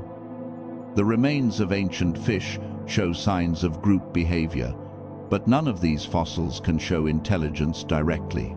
The best they can offer are hints like large eye sockets suggesting advanced vision, or complex jaw structures suggesting intricate feeding strategies. Intelligence might have existed in species whose fossils look ordinary because their intelligence came from behavior, not structure. Another thing to consider is how long aquatic species have existed compared to terrestrial ones. Complex life evolved in the oceans hundreds of millions of years before land animals became widespread. This gives marine life a much longer window during which intelligence could develop. The early oceans hosted an extraordinary range of forms, many of which have no direct descendants. Some of these lineages lasted long enough to potentially experiment with more complex behaviors. But because they lived in environments that destroy evidence quickly, we have little record of their full capabilities. It's also worth thinking about extinction events. The oceans have experienced major extinctions that wiped out entire families of animals. Each time life recovered, new forms emerged. If intelligence had appeared in any of these branches, it might have been lost during one of these events. The creatures might have had enough time to develop cultural communication, but not enough time to leave persistent traces. Their extinction would then erase any chance of discovering their existence. When you think about earlier intelligent species in the ocean, It helps to imagine how different their understanding of the world would have been. They might not have developed mathematics or writing. They might not have had agriculture. They might not have needed to store food. They might not have needed shelter beyond the natural structures around them. They could have had deep knowledge of currents, seasons, migration patterns, or the behavior of other species. Their intelligence might have manifested in navigation, memory, social relationships, or problem-solving. All of these forms of intelligence leave almost no mark in the geological record. They exist only in behavior, not in objects. And this brings you back to the central idea. The oceans hold most of Earth's history, yet reveal very little of it. They're active environments that erase their own past regularly. They are difficult to study, especially at great depths. They support life forms that decay rapidly. They move and change in ways that make preservation rare. It is striking that even modern scientists are constantly finding new species there, many of them unknown until the moment they are observed. If this is true today, it was even more true in the distant past. Thinking about the oceans in this way helps you see why earlier intelligent species could have existed without leaving clear evidence. It doesn't make it likely, it doesn't make it certain, but it shows how wide the range of possibilities is and how little the geological record can tell us about behavior, communication, or culture. The oceans remind us that life's history is far larger than our current understanding. They invite patience and curiosity, encouraging us to explore not only what we know, but what we cannot yet see.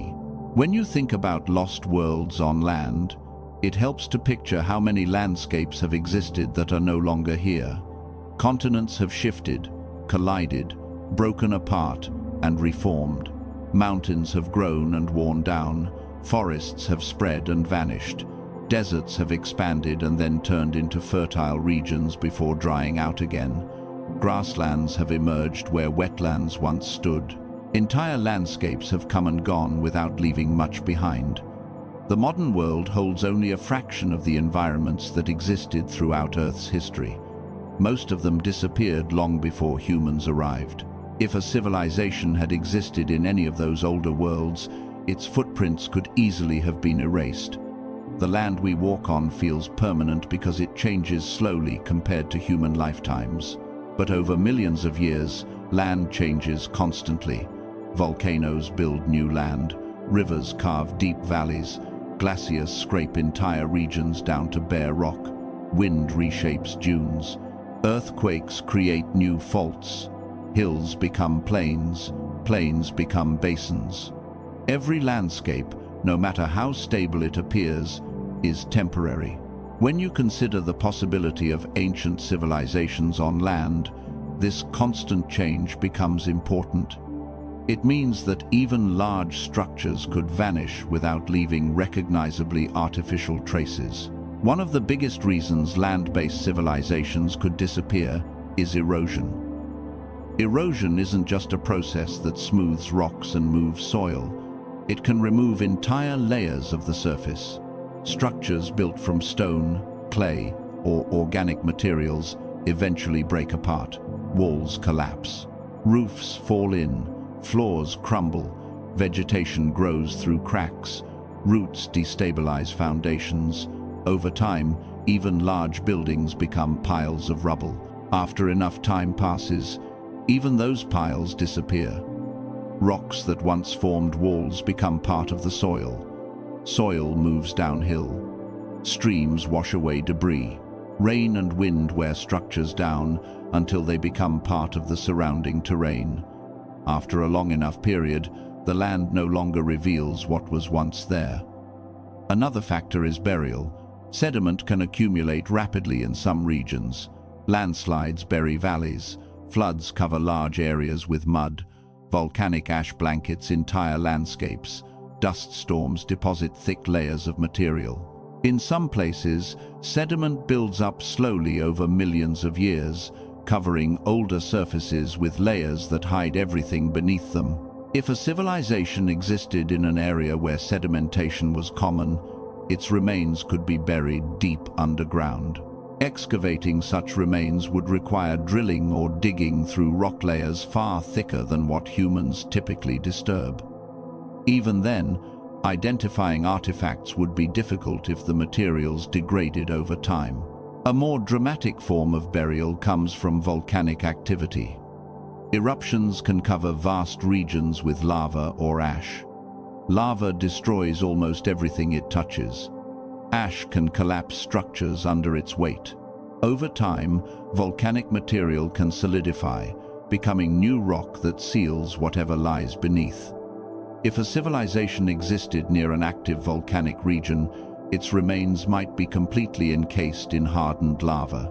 Millions of years later, geological processes could push that rock deep into the crust. At that depth, heat and pressure would transform it, destroying any recognizable features. Another reason earlier civilizations could vanish involves how easily organic materials break down. Many early human societies built with wood, thatch, mud, and plant fibers. These materials degrade quickly unless preserved under unusual conditions.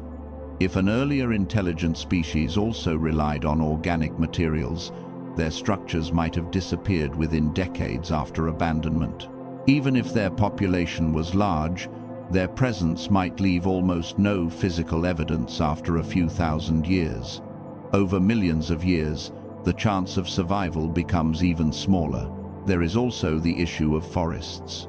Forest environments are rich in life, but poor at preserving artifacts. Wood and plant matter decompose quickly. Wet conditions accelerate decay. Fallen trees break apart and return to the soil. If an ancient species lived in a forested world, much like modern rainforests or temperate forests, their structures and tools could vanish rapidly.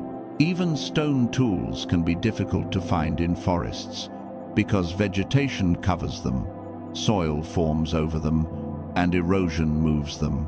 If the species used materials that did not endure, their entire culture might disappear without leaving clear traces. Another environment that hides evidence, well, is wetlands. Swamps, marshes, and river deltas are constantly shifting. Water moves sediment, organic material breaks down, layers of mud form, then wash away. Vegetation grows thickly. These regions can support large populations, but their archaeology is challenging even for recent human history. Ancient wetlands that existed millions of years ago now lie deep beneath modern landscapes or under the sea. If an intelligent species lived in a wetland ecosystem, their remains might be unreachable or destroyed. Deserts present another challenge. They seem like stable environments where artifacts might survive, but deserts shift dramatically over time. Sand dunes migrate, dry lakes fill and disappear, flash floods reshape the land. Wind moves enormous amounts of sand, burying structures or exposing them, only to bury them again later. Some deserts also experience extreme heat that accelerates the breakdown of organic materials. If a civilization lived in a desert that existed millions of years ago, it might now lie beneath layers of sediment, or the region might have turned into something completely different. Another problem is the movement of continents. Land that once held forests, lakes, or fertile plains might now form mountain ranges. When continents collide, the crust folds and lifts. Rock layers tilt, twist, and break. Structures that once sat on the surface could end up thousands of meters above sea level or deep inside mountain ranges. The pressure and heat inside mountains can erase any evidence of previous occupation. What remains might look like ordinary rock, indistinguishable from the rest of the geology. It is also important to think about the role of climate. Climate has changed many times throughout Earth's history. Ice ages covered large areas with glaciers. Glaciers grind everything beneath them, removing soil and rock down to bedrock. They crush structures and scatter debris.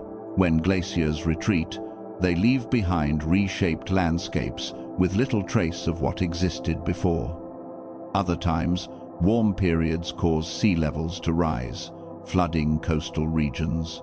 Many ancient landscapes now lie underwater.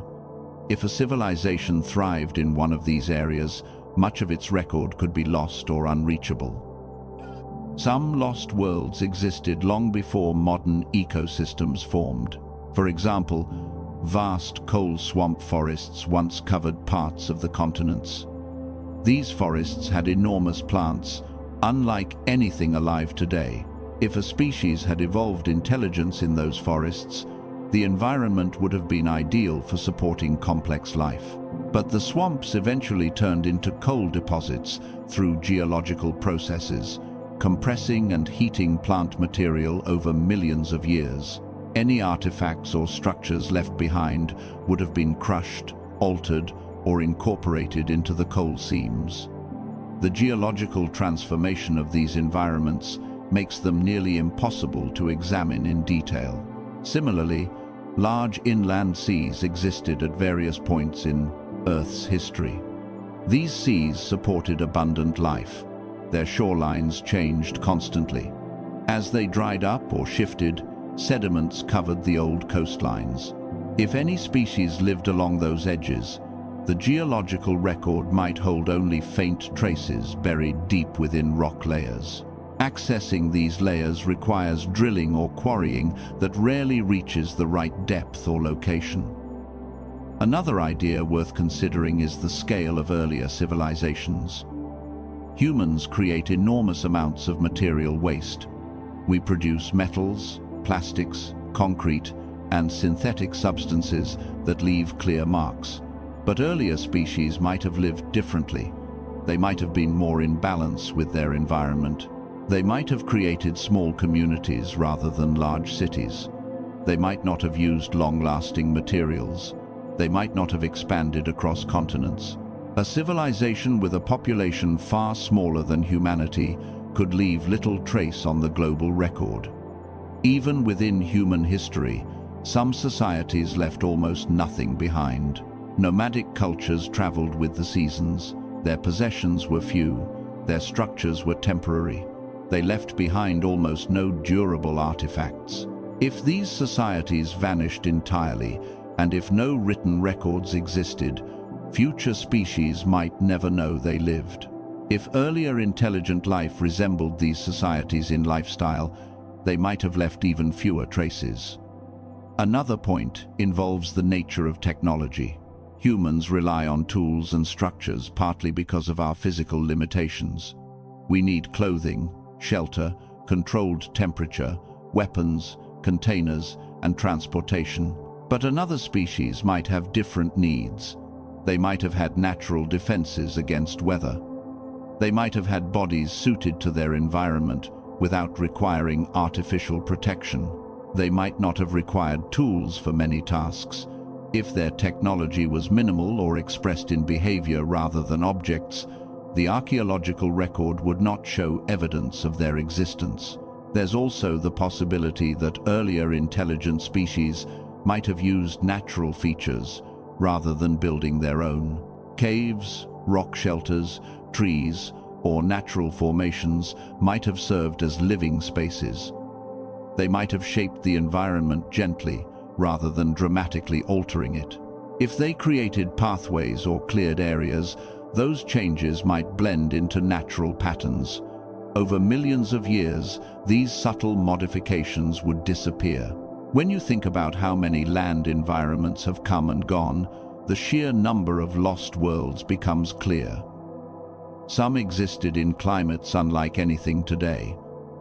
Some hosted species we have never seen. Some were flattened, buried, or eroded to nothing. Others became part of mountain ranges or ocean floors. For each of these worlds, the chance of preserving evidence from intelligent species is low, and the chance of discovering that evidence is lower still. Even if evidence survived in rare pockets, the geological record is incomplete. Only a small percentage of Earth's surface has been studied in detail. Many regions remain unexplored or inaccessible. Dense forests, remote deserts, high mountains, and deep canyons hold potential discoveries that have never been examined. Human exploration covers only a thin layer of the planet, both physically and scientifically. All of this creates a picture of land as a place full of hidden histories. Not histories that we assume contain civilizations, but histories that demonstrate how easily entire landscapes disappear. The land does not preserve everything that happens on it. It preserves only what survives erosion, burial, heat, pressure, and time. Most of the story is missing. When you step back and think about earlier intelligent species within this context, the absence of evidence becomes less definitive. It doesn't confirm anything. It doesn't deny anything. It simply reflects the fact that the land has changed too dramatically and too often for the full history of life to be preserved. It encourages a patient, open-minded perspective, one that accepts how much time has passed and how little of it we can see. When you begin to think about Earth on its true scale, the numbers become almost impossible to hold in your mind in any comfortable way. 4.5 billion years is so long that even familiar historical periods start to feel like brief moments. Civilizations rise and fall in a blink compared to the age of the planet. Species appear and disappear before anything beyond their bones can be noticed. Entire environments form, thrive, transform, and vanish in spans that feel endless to us, yet occupy only thin layers in the geological record. When viewed through this wider lens, the idea that humanity might not be the first intelligent species seems less like an extraordinary suggestion and more like a question shaped by perspective. It's a matter of comparing how little time we've been here with how much time came before. One way to see the scale clearly is to imagine compressing Earth's history into a single calendar year. Humans would appear only in the last few moments of the last day. Recorded history covers only seconds. Everything we know about ourselves occurs in a time frame so small that it nearly disappears on this compressed timeline. But the older parts of the year, the earlier months and the earlier days, were filled with life, change, and opportunity. During those long stretches, countless species evolved, thrived, and vanished. There were entire lineages that rose to remarkable complexity before their worlds shifted beyond what they could survive.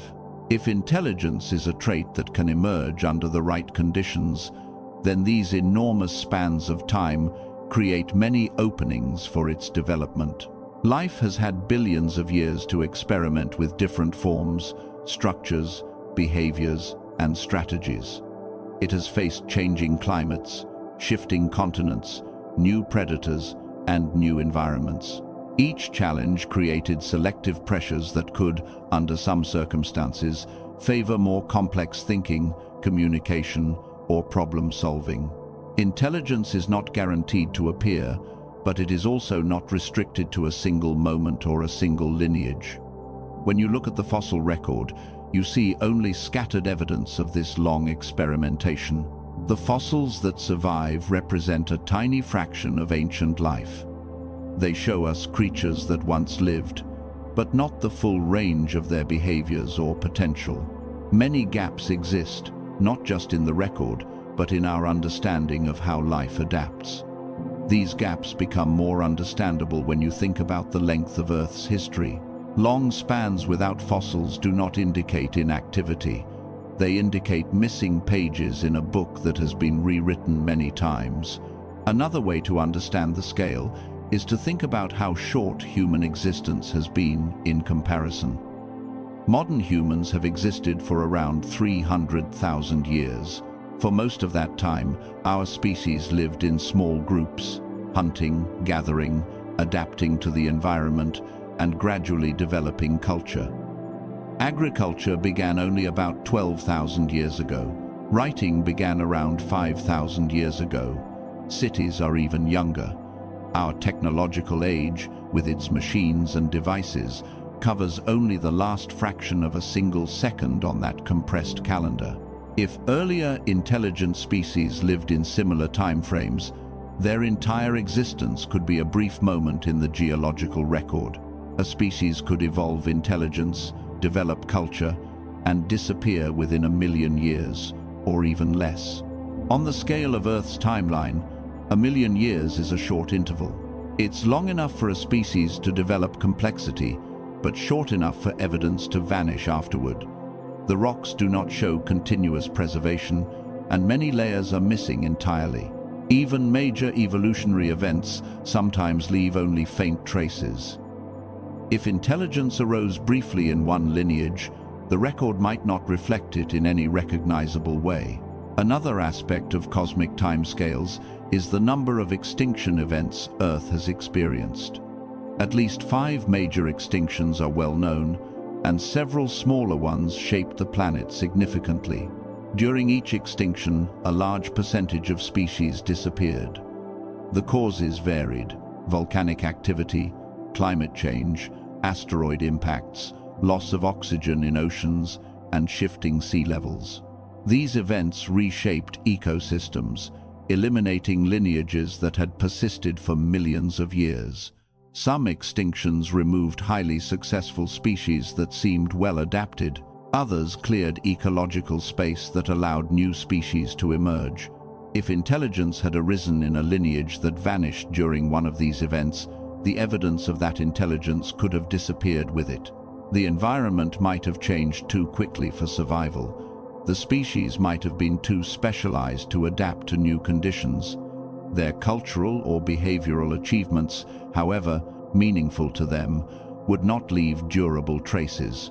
Over millions of years, their presence would dissolve into the background of the geological record.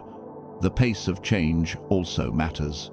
Evolution can move slowly, but under the right conditions, it can accelerate.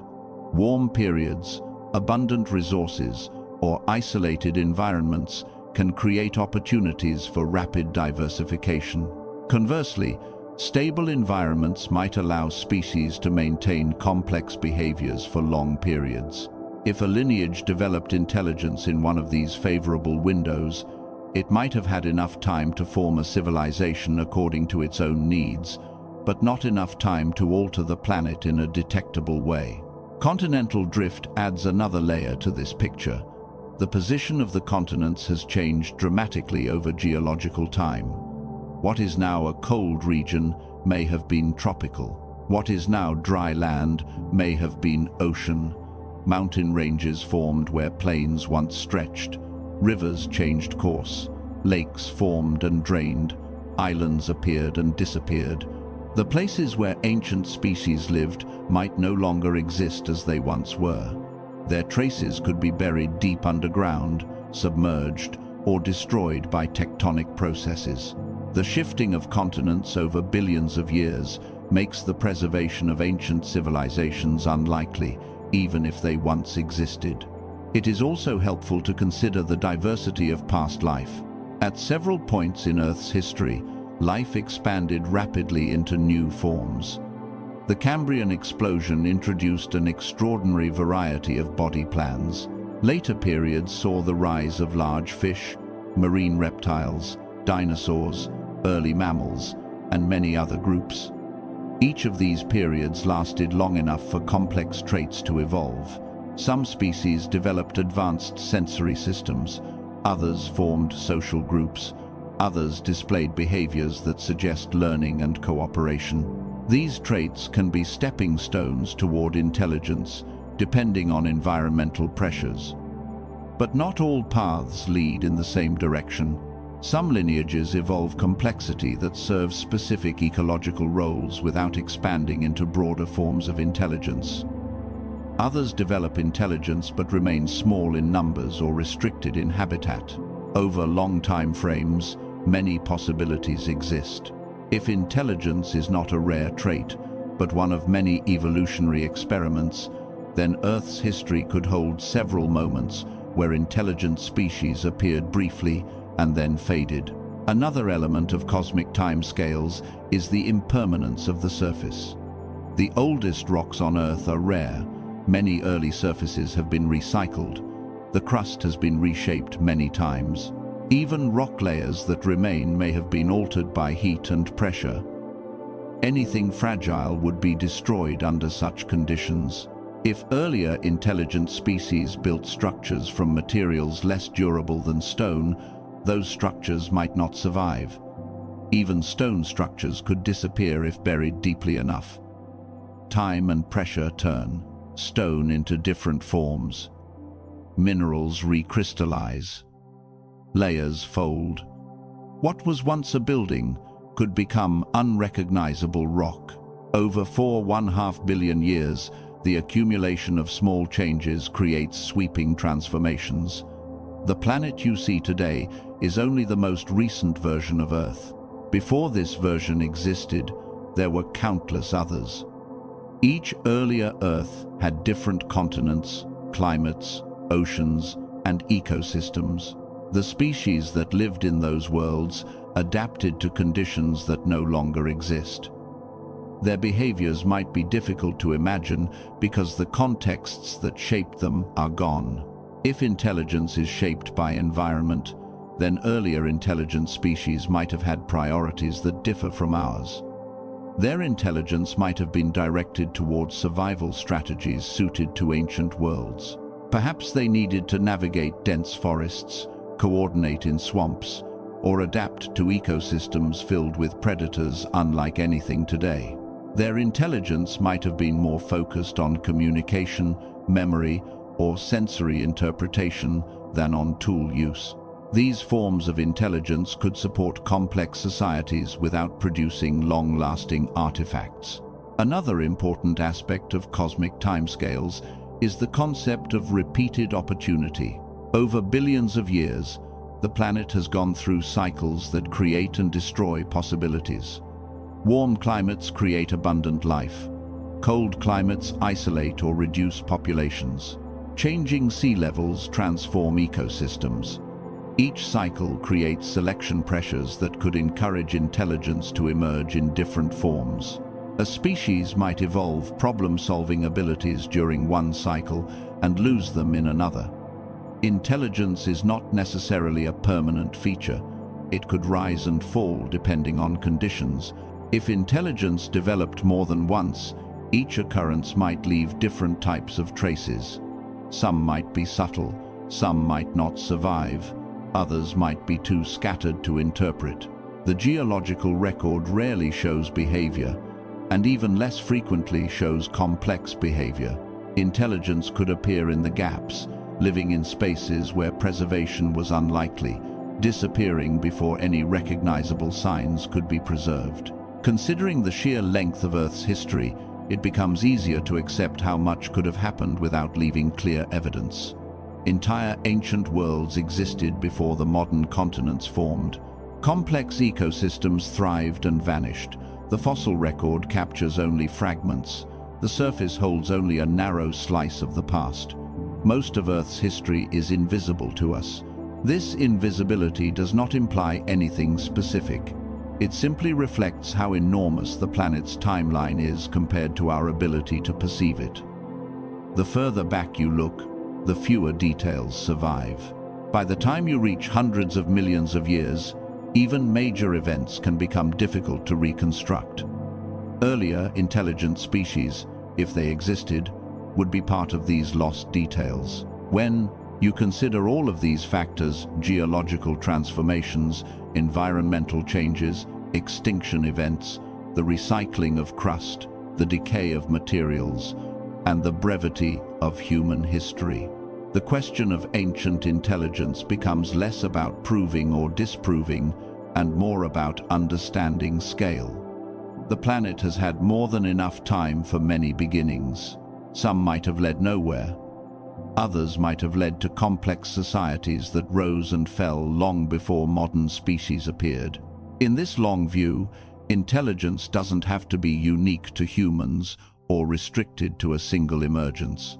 When you think about the idea of intelligent life elsewhere in the universe, it feels natural to imagine a crowded cosmos.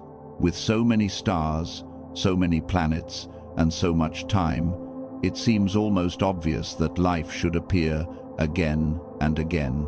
The mathematical possibilities alone suggest that Earth cannot be the only place where complex organisms emerged. And yet, despite all of this potential, we have found no confirmed signals, no clear signs, no unambiguous evidence of civilizations beyond our own. This silence is what people often call the Fermi paradox, summarized by a simple question. If the universe is full of worlds, where is everybody? When you consider earlier intelligent species on Earth, this paradox gains another layer. It raises the possibility that the obstacle to finding others might not lie out there at all, but here in how intelligence behaves, how it evolves, and how easily it can rise and fade. The paradox reflects something about time, frequency, survival, and the limitations of any civilization, including our own. Thinking about ourselves as the answer to the paradox means examining what kind of species we are, how fragile intelligence can be, and how the long quiet of the universe might not be surprising if intelligence does not tend to last very long in any particular place. One of the first things to consider is how long civilizations actually endure. Human civilization, as we recognize it today, is extremely young. Our technological era covers only a tiny fragment of our existence. If you step outside the human perspective and look at the broader pattern, our entire industrial footprint fits into an almost invisible moment on cosmic scales. Radio communication, which marks the beginning of our ability to send detectable signals into space, spans just over a century.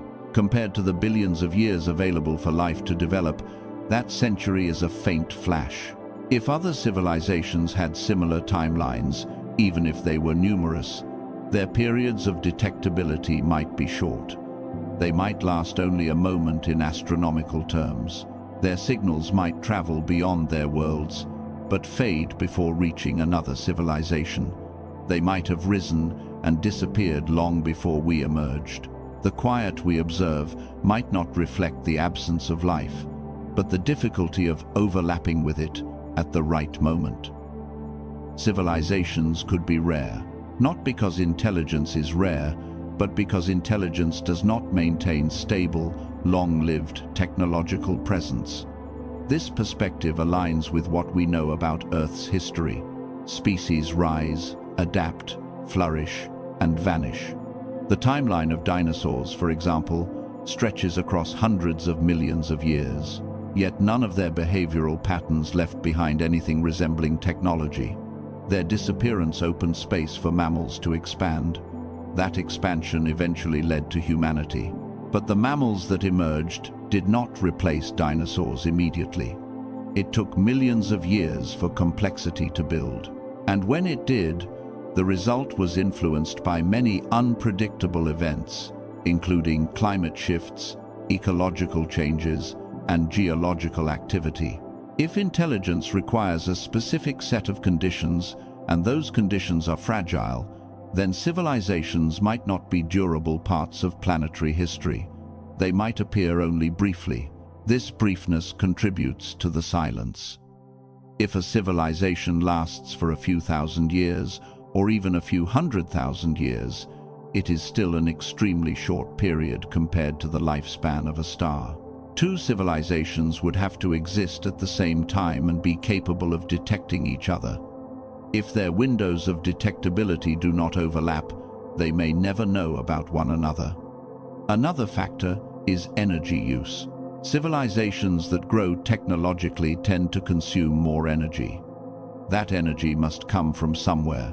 Depending on how a species accesses energy, it might change its planet's climate, atmosphere, or ecosystems. Humans have reached a point where our activities influence the entire planet. These impacts create challenges that require advanced cooperation and planning to navigate. If a civilization fails to manage its energy use or resource consumption, it might collapse long before becoming visible to others.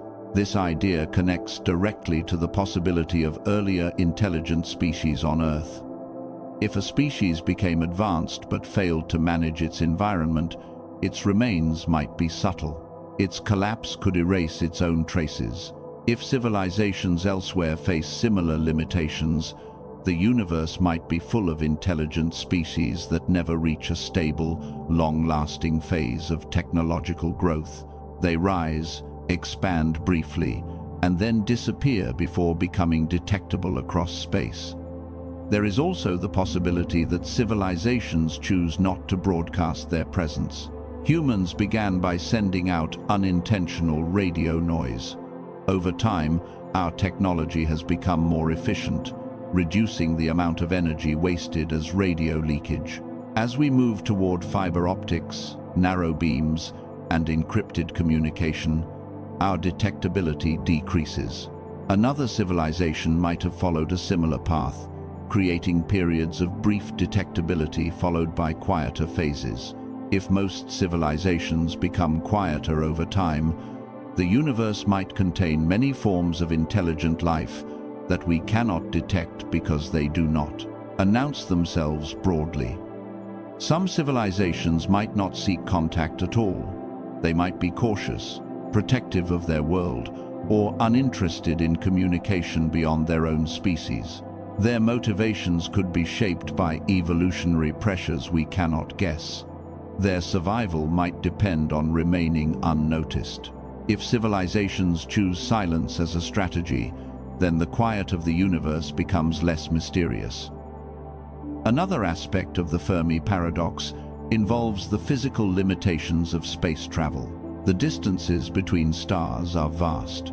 Even traveling at a significant fraction of the speed of light would require enormous energy. Civilizations might not find interstellar travel practical. They might explore their own systems but not venture far beyond them. Their technological footprints might remain small, confined to regions impossible for us to observe at our level of detection. This connects to humanity's situation. We have sent probes into our solar system, visited our moon, and studied nearby planets. But the idea of reaching another star is far beyond our current capabilities.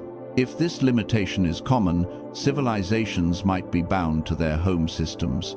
Their impacts remain local. They do not build large structures that alter their galaxies. They do not leave marks visible across light years. Their presence would be almost impossible to detect from afar. Another idea is that civilizations may exist in forms unlike our own. They might be biological, synthetic, hybrid, or based on systems we have not imagined. Their communication methods might be incompatible with our technology. They might use frequencies or patterns that we cannot detect. They might exist in environments that distort or absorb their signals. They might interact through means that leave no trace on the electromagnetic spectrum. In such cases, the silence we perceive might be an illusion created by our limited understanding. When you consider these possibilities, humanity becomes a mirror that reflects the challenges faced by any intelligent species. The obstacles we encounter, environmental stability, resource management, energy use, communication, and technological maturity are likely faced by others as well. If civilizations appear and disappear quickly, or remain local in their impact, or choose to remain silent, then the absence of evidence elsewhere becomes expected rather than surprising. This perspective also raises another question. If intelligence struggles to last long enough to become detectable, then perhaps the reason we have not found others is that we are early in our journey, and the challenges ahead are substantial. The Fermi paradox might not be about the rarity of life, but about the difficulty of sustaining complexity. The mirror reflects our own vulnerability. It reminds us that survival requires long-term stability, cooperation, and adaptation. Technology creates opportunities, but also risks. If civilizations cannot navigate those risks, might vanish before reaching advanced stages of development. This brings the conversation back to ancient Earth. If earlier intelligent species existed and disappeared, their presence could teach us about the fragility of intelligence. Their absence from the geological record does not deny their possibility. It highlights how easily civilizations can be erased. Their disappearance might mirror the challenges that await any species that reaches a certain level of complexity.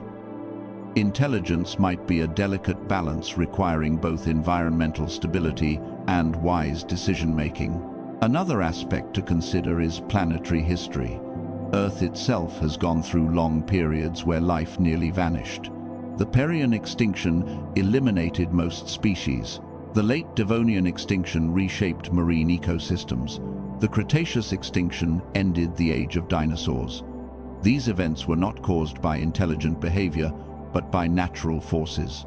If intelligent species existed during any of these periods, their survival might have been threatened by events far beyond their control. Their disappearance would leave little trace.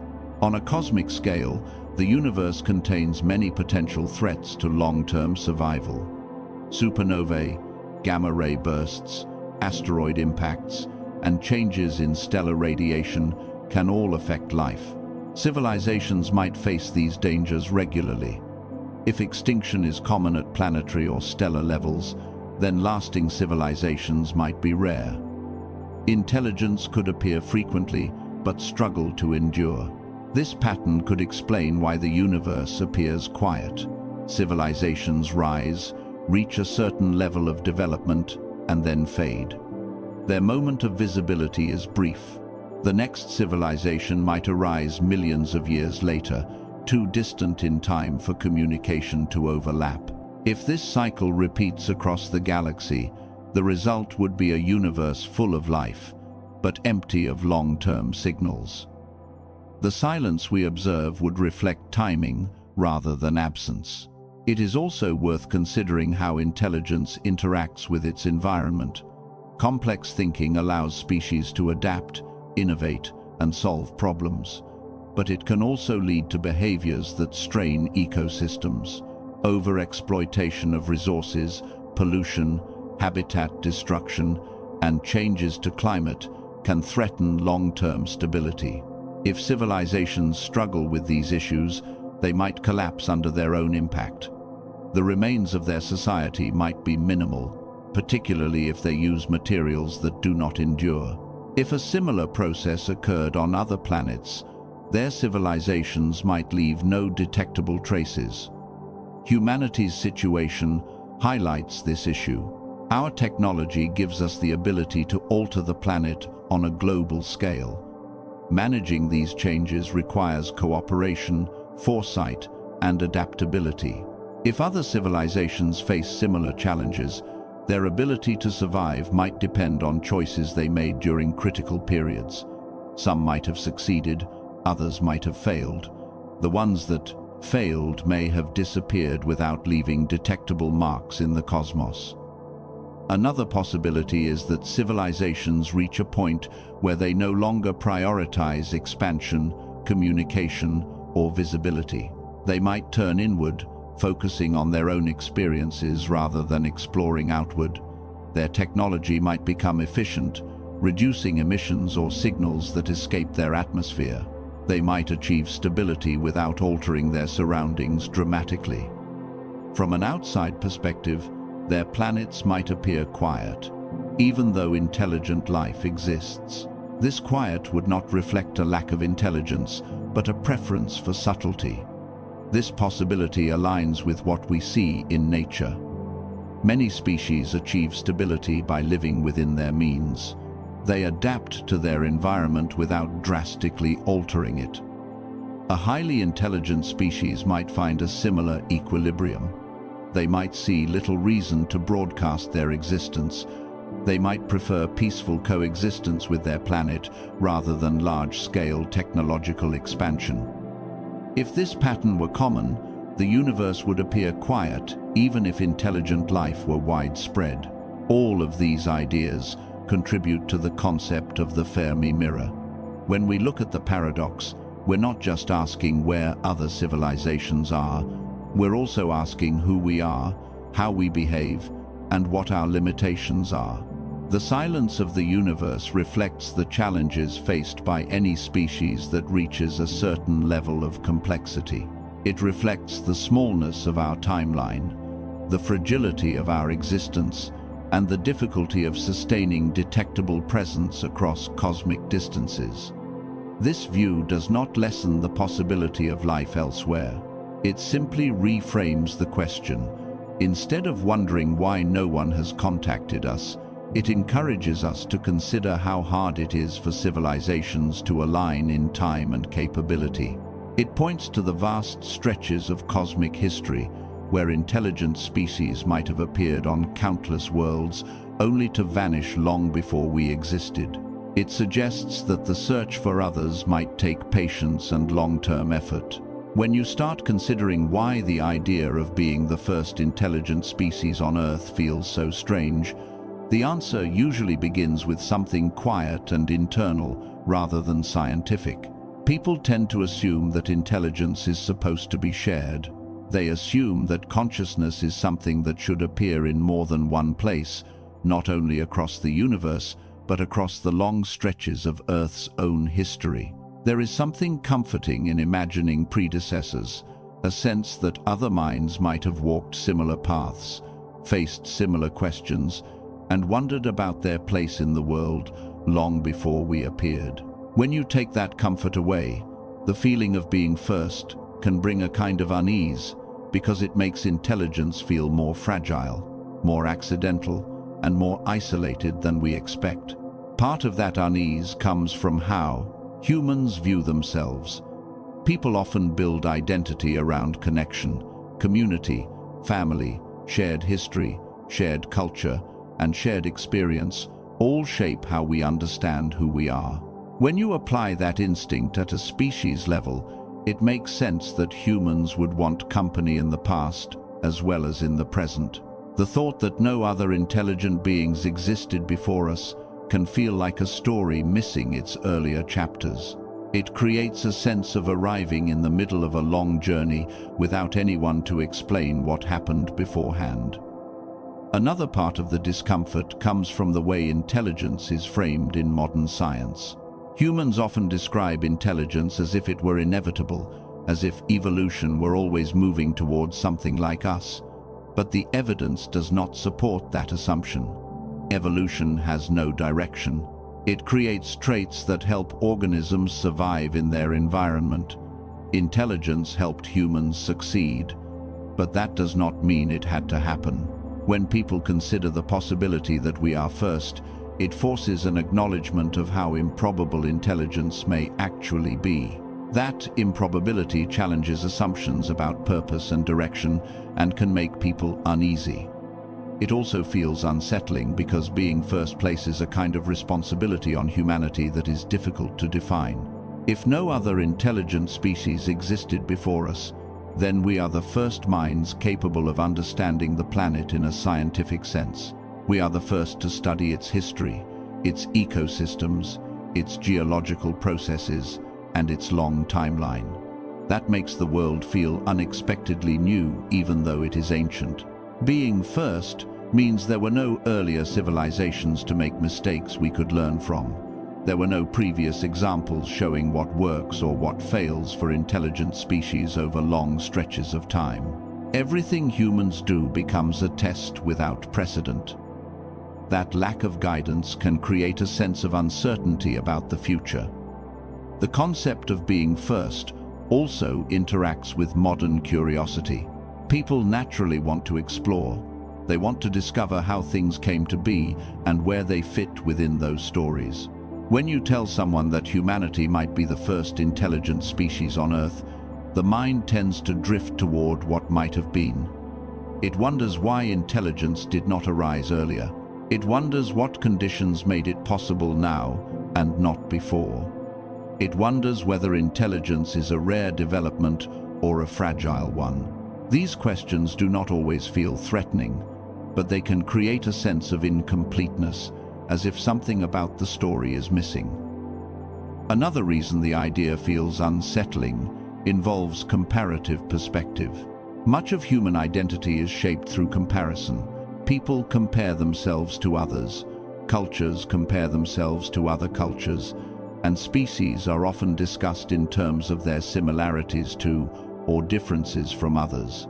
If humans are first, there is no earlier comparison available that creates a quiet sense of standing alone in a vast timeline. It can make intelligence feel like a single experiment rather than a well-tested pattern. Because humans are used to comparing themselves to something, the absence of that comparison can feel disorienting. There is also an emotional reaction to the thought of being alone in a long history. Loneliness does not require physical isolation. It can come from the sense that no one else has shared the experience you're having.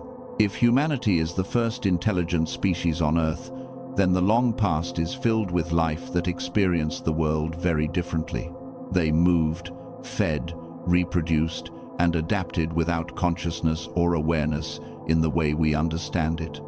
They did not ponder the stars, question their existence, or build cultures that recorded thoughts. The idea that no earlier minds went through these experiences can make human intelligence feel like a sudden break in the chain, something that emerged without precedent. That break can feel strangely quiet, as if something that should have had a long build-up simply appeared without warning. In many ways, humans are not used to being first at anything. Most experiences in life involve following patterns set by others. People follow traditions, study examples, and build on what came before. When someone reaches a new place, they often look for signs of who came before them. That instinct extends to the entire species. When people imagine a long Earth full of evolving life, they expect to find traces of minds that preceded theirs. When those traces are absent, it feels like an empty space where something should be. The absence becomes almost as noticeable as the presence would have been. Another psychological factor is the way humans tell stories. Narratives usually involve sequences. One thing leads to another. Characters grow from earlier experiences. Cultures build on older traditions. Human storytelling is built on continuity. When you remove earlier intelligent species from Earth's past, the story feels like it starts abruptly. It doesn't follow the familiar pattern of one civilization rising after another. It feels more like a beginning placed at the end of a long, quiet period, which can create a sense of imbalance in the narrative structure people rely on to make sense of the world. The feeling of unease also ties into survival instincts. Being first can feel like being untested. Without precedent, there is no roadmap for how intelligence unfolds over long time scales. People prefer to understand patterns. They want to know whether intelligent species typically endure, collapse, or transform. They want to know whether civilizations tend to last or fade. If humans are the first, those patterns do not exist. There is nothing to point to and say, this is what usually happens. That uncertainty encourages caution, but also discomfort, because it leaves the future open in ways that feel unpredictable. The idea of being first also interacts with how humans think about significance. People often search for meaning. They want to feel connected to something larger, something ongoing. When you imagine earlier intelligent species, it creates a sense of continuity across time. You become part of a long chain of thinking beings. When that chain begins with humans, it makes our emergence feel both remarkable and precarious. Remarkable because we represent a new kind of awareness. Precarious because there is no evidence that intelligence naturally appears repeatedly or consistently. If we are first, then intelligence might be more fragile than we assume. That fragility can feel unsettling. There's also a deeper emotional layer tied to expectation. Many people grow up with stories about ancient civilizations with hidden knowledge or lost wisdom. These stories shape the imagination. When people think about earlier intelligent life, they sometimes picture advanced societies that left clues or artifacts. When those clues do not exist, It conflicts with the expectations built through mythology, fiction, and cultural tradition. Even though these stories are not evidence, they influence how people expect the past to feel. The absence of earlier intelligence disrupts that imagined pattern. Another psychological factor is trust in natural processes. People often assume that complex traits should appear consistently because natural laws are consistent. If intelligence appeared once, some expect it should have appeared earlier or more often. When it doesn't, they question whether something unusual or unexpected happened. This expectation creates tension between what people believe should happen and what the evidence shows. That tension can feel uncomfortable because it challenges intuitive ideas about how evolution works. At the same time, being first can also feel isolating on a cosmic scale. The universe is vast. When people think about intelligent life elsewhere, they hope for connection. They want to believe that other species have existed, struggled, wondered, questioned, and hoped. If humans are first on Earth, the mind extends that idea outward. It begins to wonder whether humans might also be early in the universe. If intelligence arises rarely, then maybe the universe is quieter than expected. That quiet can feel unsettling because it creates an image of a universe where thinking beings are few and far between. People often prefer the idea of a lively universe filled with minds exploring and learning. A quiet universe feels emptier, colder, and less shared. Another emotional reaction comes from the concept of responsibility. If humans are first, then everything we do becomes part of the earliest chapter of intelligent life on this planet. That thought can carry weight. It suggests that humanity is setting a precedent, whether intentionally or not. Our actions shape the future, not only for ourselves but for any species that might evolve intelligence after us. That responsibility can feel overwhelming. It makes each decision feel larger than it would otherwise. People are not always comfortable with responsibility on this scale, especially when they did not choose it consciously. The idea of being first also affects how people view their place in nature. If intelligence emerged naturally and repeatedly, then humans would be part of a long tradition. But if intelligence is rare, then humans might represent something unusual, an anomaly rather than a typical outcome. Being an anomaly feels both special and unsettling. It raises questions about why intelligence happened at all, what combination of events produced it, and whether it can last. People often struggle with the idea that something so central to their identity might be fragile or impermanent. Another psychological element comes from how people react to the unknown. The human mind tends to look for patterns, explanations, and continuities. When evidence is missing, people fill the gaps with imagination.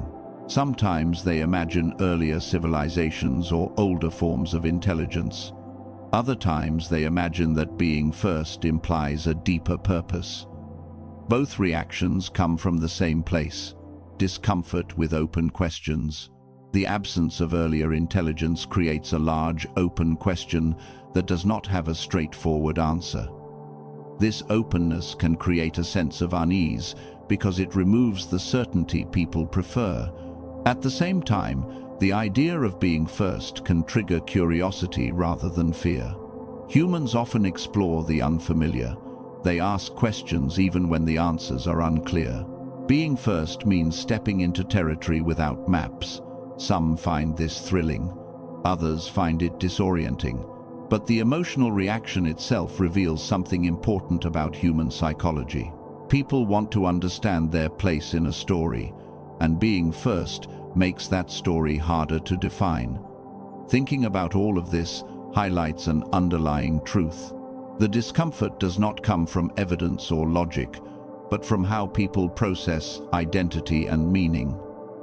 Being first challenges assumptions about continuity, significance, and connection. It makes intelligence feel less like a shared feature of life and more like a rare spark. That rarity makes some people feel proud, others feel uneasy, and many feel both at the same time. When you look at it from a quiet, reflective angle, the feeling becomes part of the larger exploration. It helps explain why the search for ancient civilizations on Earth is compelling, even when evidence is absent. The search is partly scientific, but also deeply human. People want to know whether others came before them. They want to know whether intelligence is a repeating pattern or a singular event. They want to understand whether their own existence is part of a long chain or the beginning of something new. When you reach the point where you start to imagine what it would mean if humanity were not alone in Earth's past, the conversation shifts from evidence and probability to something broader and more reflective. It becomes less about proving or disproving the existence of earlier intelligent species and more about understanding how such a possibility reshapes the way humans view themselves. All the earlier ideas about lost worlds, vanished coastlines, shifting continents, and temporary civilizations create a foundation for this final stretch of thought. They make space for a question that does not rely on confirmation. Instead, it invites consideration of what it would feel like to inhabit a world where intelligence might not have appeared only once. One of the first things that changes is the sense of uniqueness. Humans often grow up with the idea that their species represents a singular point in the history of life. They learn that intelligence, culture, and self-awareness belong only to humans. But if earlier intelligent species existed, even if they were different from us and long gone, that idea of being the singular peak fades. Instead, humans become part of a larger sequence. They become one expression of intelligence rather than the first or the only. That shift does not diminish human intelligence. Instead, it expands the context in which it is understood. Another idea that emerges from this possibility is the concept of shared experience across time. Even though earlier intelligent species would be separated from humans by millions of years, their existence would imply that the experience of thinking, wondering, solving problems, and navigating complex environments happened more than once. It would mean that consciousness was not a singular emergence, but part of a broader pattern. That pattern could give humanity a sense of connection to a deeper history, not through direct interaction, but through the simple fact that other minds once lived on the same planet and faced challenges shaped by their own environments. Thinking in this way changes how people approach the long history of Earth. Instead of viewing the past as a linear build-up to humans, it becomes a series of chapters that include many species, many experiments, and possibly many forms of intelligence. This approach makes the planet's history feel more dynamic. It encourages a sense of curiosity about what kinds of worlds might have existed before humans arrived. It creates space for imagining how earlier intelligences navigated their landscapes, how they communicated, and how they organized their lives. Even without evidence, contemplating these possibilities adds richness to the way people perceive Earth's deep past. The idea also influences how humans think about survival. If earlier species reached intelligence and then vanished, it suggests that intelligence alone does not guarantee long-term endurance. It highlights the fragility of civilizations, not only in terms of physical survival, but also in terms of preservation. Earlier species might have developed culture, memory, and identity only for all of it to disappear without a trace. That disappearance does not mean their achievements had no value. It means that nature, climate, and time can erase even the most meaningful outcomes of a species' existence. This realization can create both caution and motivation. Caution because it reminds humans that their own civilization is vulnerable. Motivation because it encourages humanity to consider how to preserve knowledge, culture, and stability over long periods. If earlier species failed to survive, humans might want to understand why. They might want to avoid the same pitfalls. They might want to build systems that are more resilient, more adaptable, and more capable of navigating environmental challenges. Another change that comes from imagining earlier intelligences is the way people view evolution itself.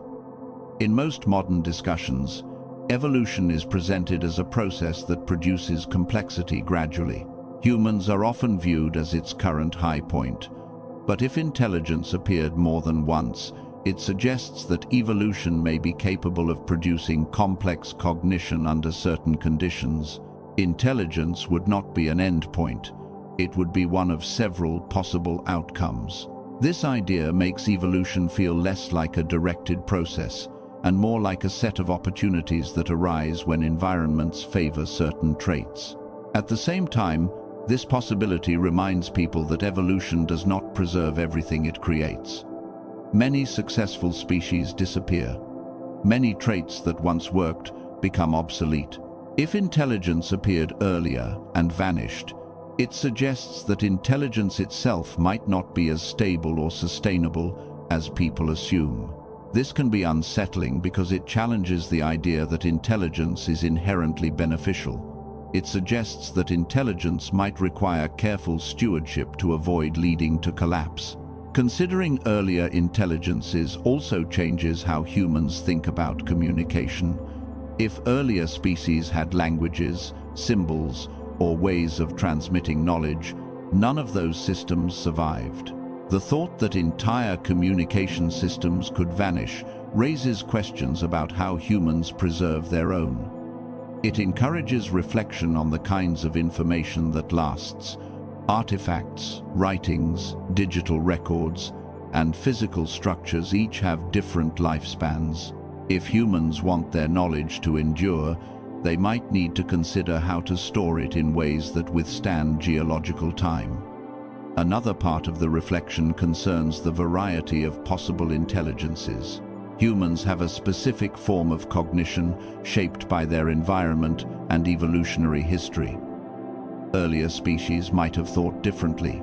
They might have perceived their surroundings in ways humans cannot imagine. Their intelligence might have focused on navigation, memory, cooperation, or sensory interpretation. They might have excelled in areas where humans do not. Thinking about this diversity broadens the definition of intelligence. It encourages people to recognize that intelligence is not a single trait, but a spectrum of capabilities shaped by context. This expanded view can affect how humans interpret modern non-human intelligence as well. It encourages curiosity about the cognitive abilities of other species. It draws attention to the ways animals communicate, solve problems, and coordinate behavior. It encourages people to notice intelligence in forms that differ from their own. If earlier species existed, they might have shared some traits with modern animals or developed completely unique ones. Either way, imagining the past makes the present feel more interconnected. The possibility of earlier intelligences also influences how humans view exploration. The traditional idea of exploration focuses on discovering new places or understanding ancient cultures. But thinking about earlier species shifts the focus toward uncovering lost histories that might never reveal themselves fully. It adds a sense of mystery to even the most familiar landscapes. A simple hillside, a buried valley, or a submerged coastline becomes a place where something significant might once have happened. This sense of hidden history does not require evidence to be meaningful. It simply acknowledges how much remains unknown. That sense of the unknown can be calming rather than distressing when viewed through a sleep-oriented lens. It encourages people to accept that uncertainty is part of the world. Not everything can or must be known. Some questions invite contemplation rather than solution. Imagining earlier intelligences becomes a way of appreciating the planet's depth and complexity, not a challenge to scientific understanding. It becomes part of a broader reflection on how time smooths everything, how landscapes shift, and how stories fade. Another important aspect is how the idea shapes the perception of human responsibility. If earlier species existed and disappeared, humans inherit a world that might have hosted more than one intelligence. That inheritance carries weight. It suggests that humans have a role in maintaining the balance of the planet. It implies that intelligence comes with obligations, not just advantages. This thought does not need to be heavy. It can be gentle, reminding people that they are part of a larger sequence of life. It encourages care, attention, and perspective. The possibility of earlier intelligences also changes how humans think about discovery. If no evidence exists yet, it does not mean evidence is impossible to find. It means that discovery requires patience and subtlety. It means that answers might come from unlikely places. A fossilized imprint, a mineral pattern, or an unusual formation could one day reveal something unexpected. The chance of such a discovery may be small, but the possibility adds quiet excitement to scientific exploration. It encourages researchers to keep asking questions, even when the answers seem distant. At the same time, imagining earlier species invites people to reflect on why they seek those answers. The search is not only about finding proof, it is also about understanding identity. People want to know where they stand in Earth's history. They want to know whether intelligence is rare, whether it has happened before, and whether it might happen again. The search becomes a way of connecting with the deep past, even if it produces no definitive results. This reflection ties back to the psychology discussed earlier. The idea of earlier intelligences satisfies the desire for continuity. It fills the empty spaces of the past with possibilities rather than silence. It softens the feeling of being alone in the planet's history. It gives people a sense of shared experience across periods they will never see. Even without evidence, the possibility has emotional resonance because it addresses questions about belonging, connection, and identity. Another part of this idea involves humility. Humans often view themselves as the species that finally reached intelligence. Imagining earlier species reminds people that their own position is temporary, just as earlier species, if they existed, eventually vanished. Humans may one day be replaced by another form of intelligence. This thought is not meant to be discouraging. Instead, it offers perspective. It encourages people to see themselves as part of a larger flow rather than the end point. It softens the idea of human exceptionalism and replaces it with a quiet awareness of continuity. It also changes the way people think about future evolution. If intelligence emerged more than once in the past, it might emerge again in the future, even if humans disappear. This idea adds a sense of ongoing possibility. It reinforces the view that intelligence is one of many outcomes of evolution, not a singular event. It suggests that the story of thinking beings on Earth might continue long after humans are gone. This possibility can feel comforting because it places intelligence within the planet's broader narrative rather than tying it solely to humanity. At the same time, the possibility encourages people to take care of their present. If earlier species vanished, humans might want to avoid repeating their fate. They might want to build systems that preserve knowledge, protect ecosystems, and support long-term stability. They might want to learn from the idea of disappearance itself, understanding that intelligence does not guarantee permanence. This thought encourages reflection rather than urgency. It helps people focus on the present moment, recognizing that their actions shape the future, not only for themselves, but for the planet as a whole. Thinking about earlier intelligences also has a way of bringing the vastness of Earth's timeline into personal perspective. People often think about history in terms of their own lifetimes or the stories they learned in school. When they extend their thoughts to millions of years, the scale becomes almost too large to grasp. Imagining earlier species provides an anchor in that vast timeline. It gives the deep past a sense of familiarity, even if the details remain unknown. It makes geological time feel less abstract, because it includes the possibility of minds that experience the world in ways that parallel human experience. Another effect of this idea involves curiosity about the future. If intelligence emerged in the past and emerged again with humans, then future eras might also host intelligent species. This view encourages long-term thinking. It makes the planet's future feel like an open possibility rather than a simple continuation of the present. It shifts the focus from what humans have achieved to what intelligence as a phenomenon might become in the long run. As you follow these reflections, they blend naturally with the idea that Earth's history contains far more possibilities than the evidence currently shows. The surface holds only fragments of the past. Most events, species, and behaviors vanished without a trace. Whether earlier intelligent species existed or not, thinking about them encourages a deeper appreciation for the complexity of Earth's story. It helps people recognize how much remains unknown and how much room there is for imagination, curiosity, and open-minded inquiry. And with that sense of openness, the thoughts move forward gently, leaving space for the idea that Earth's past, present, and future might hold more than humans can see.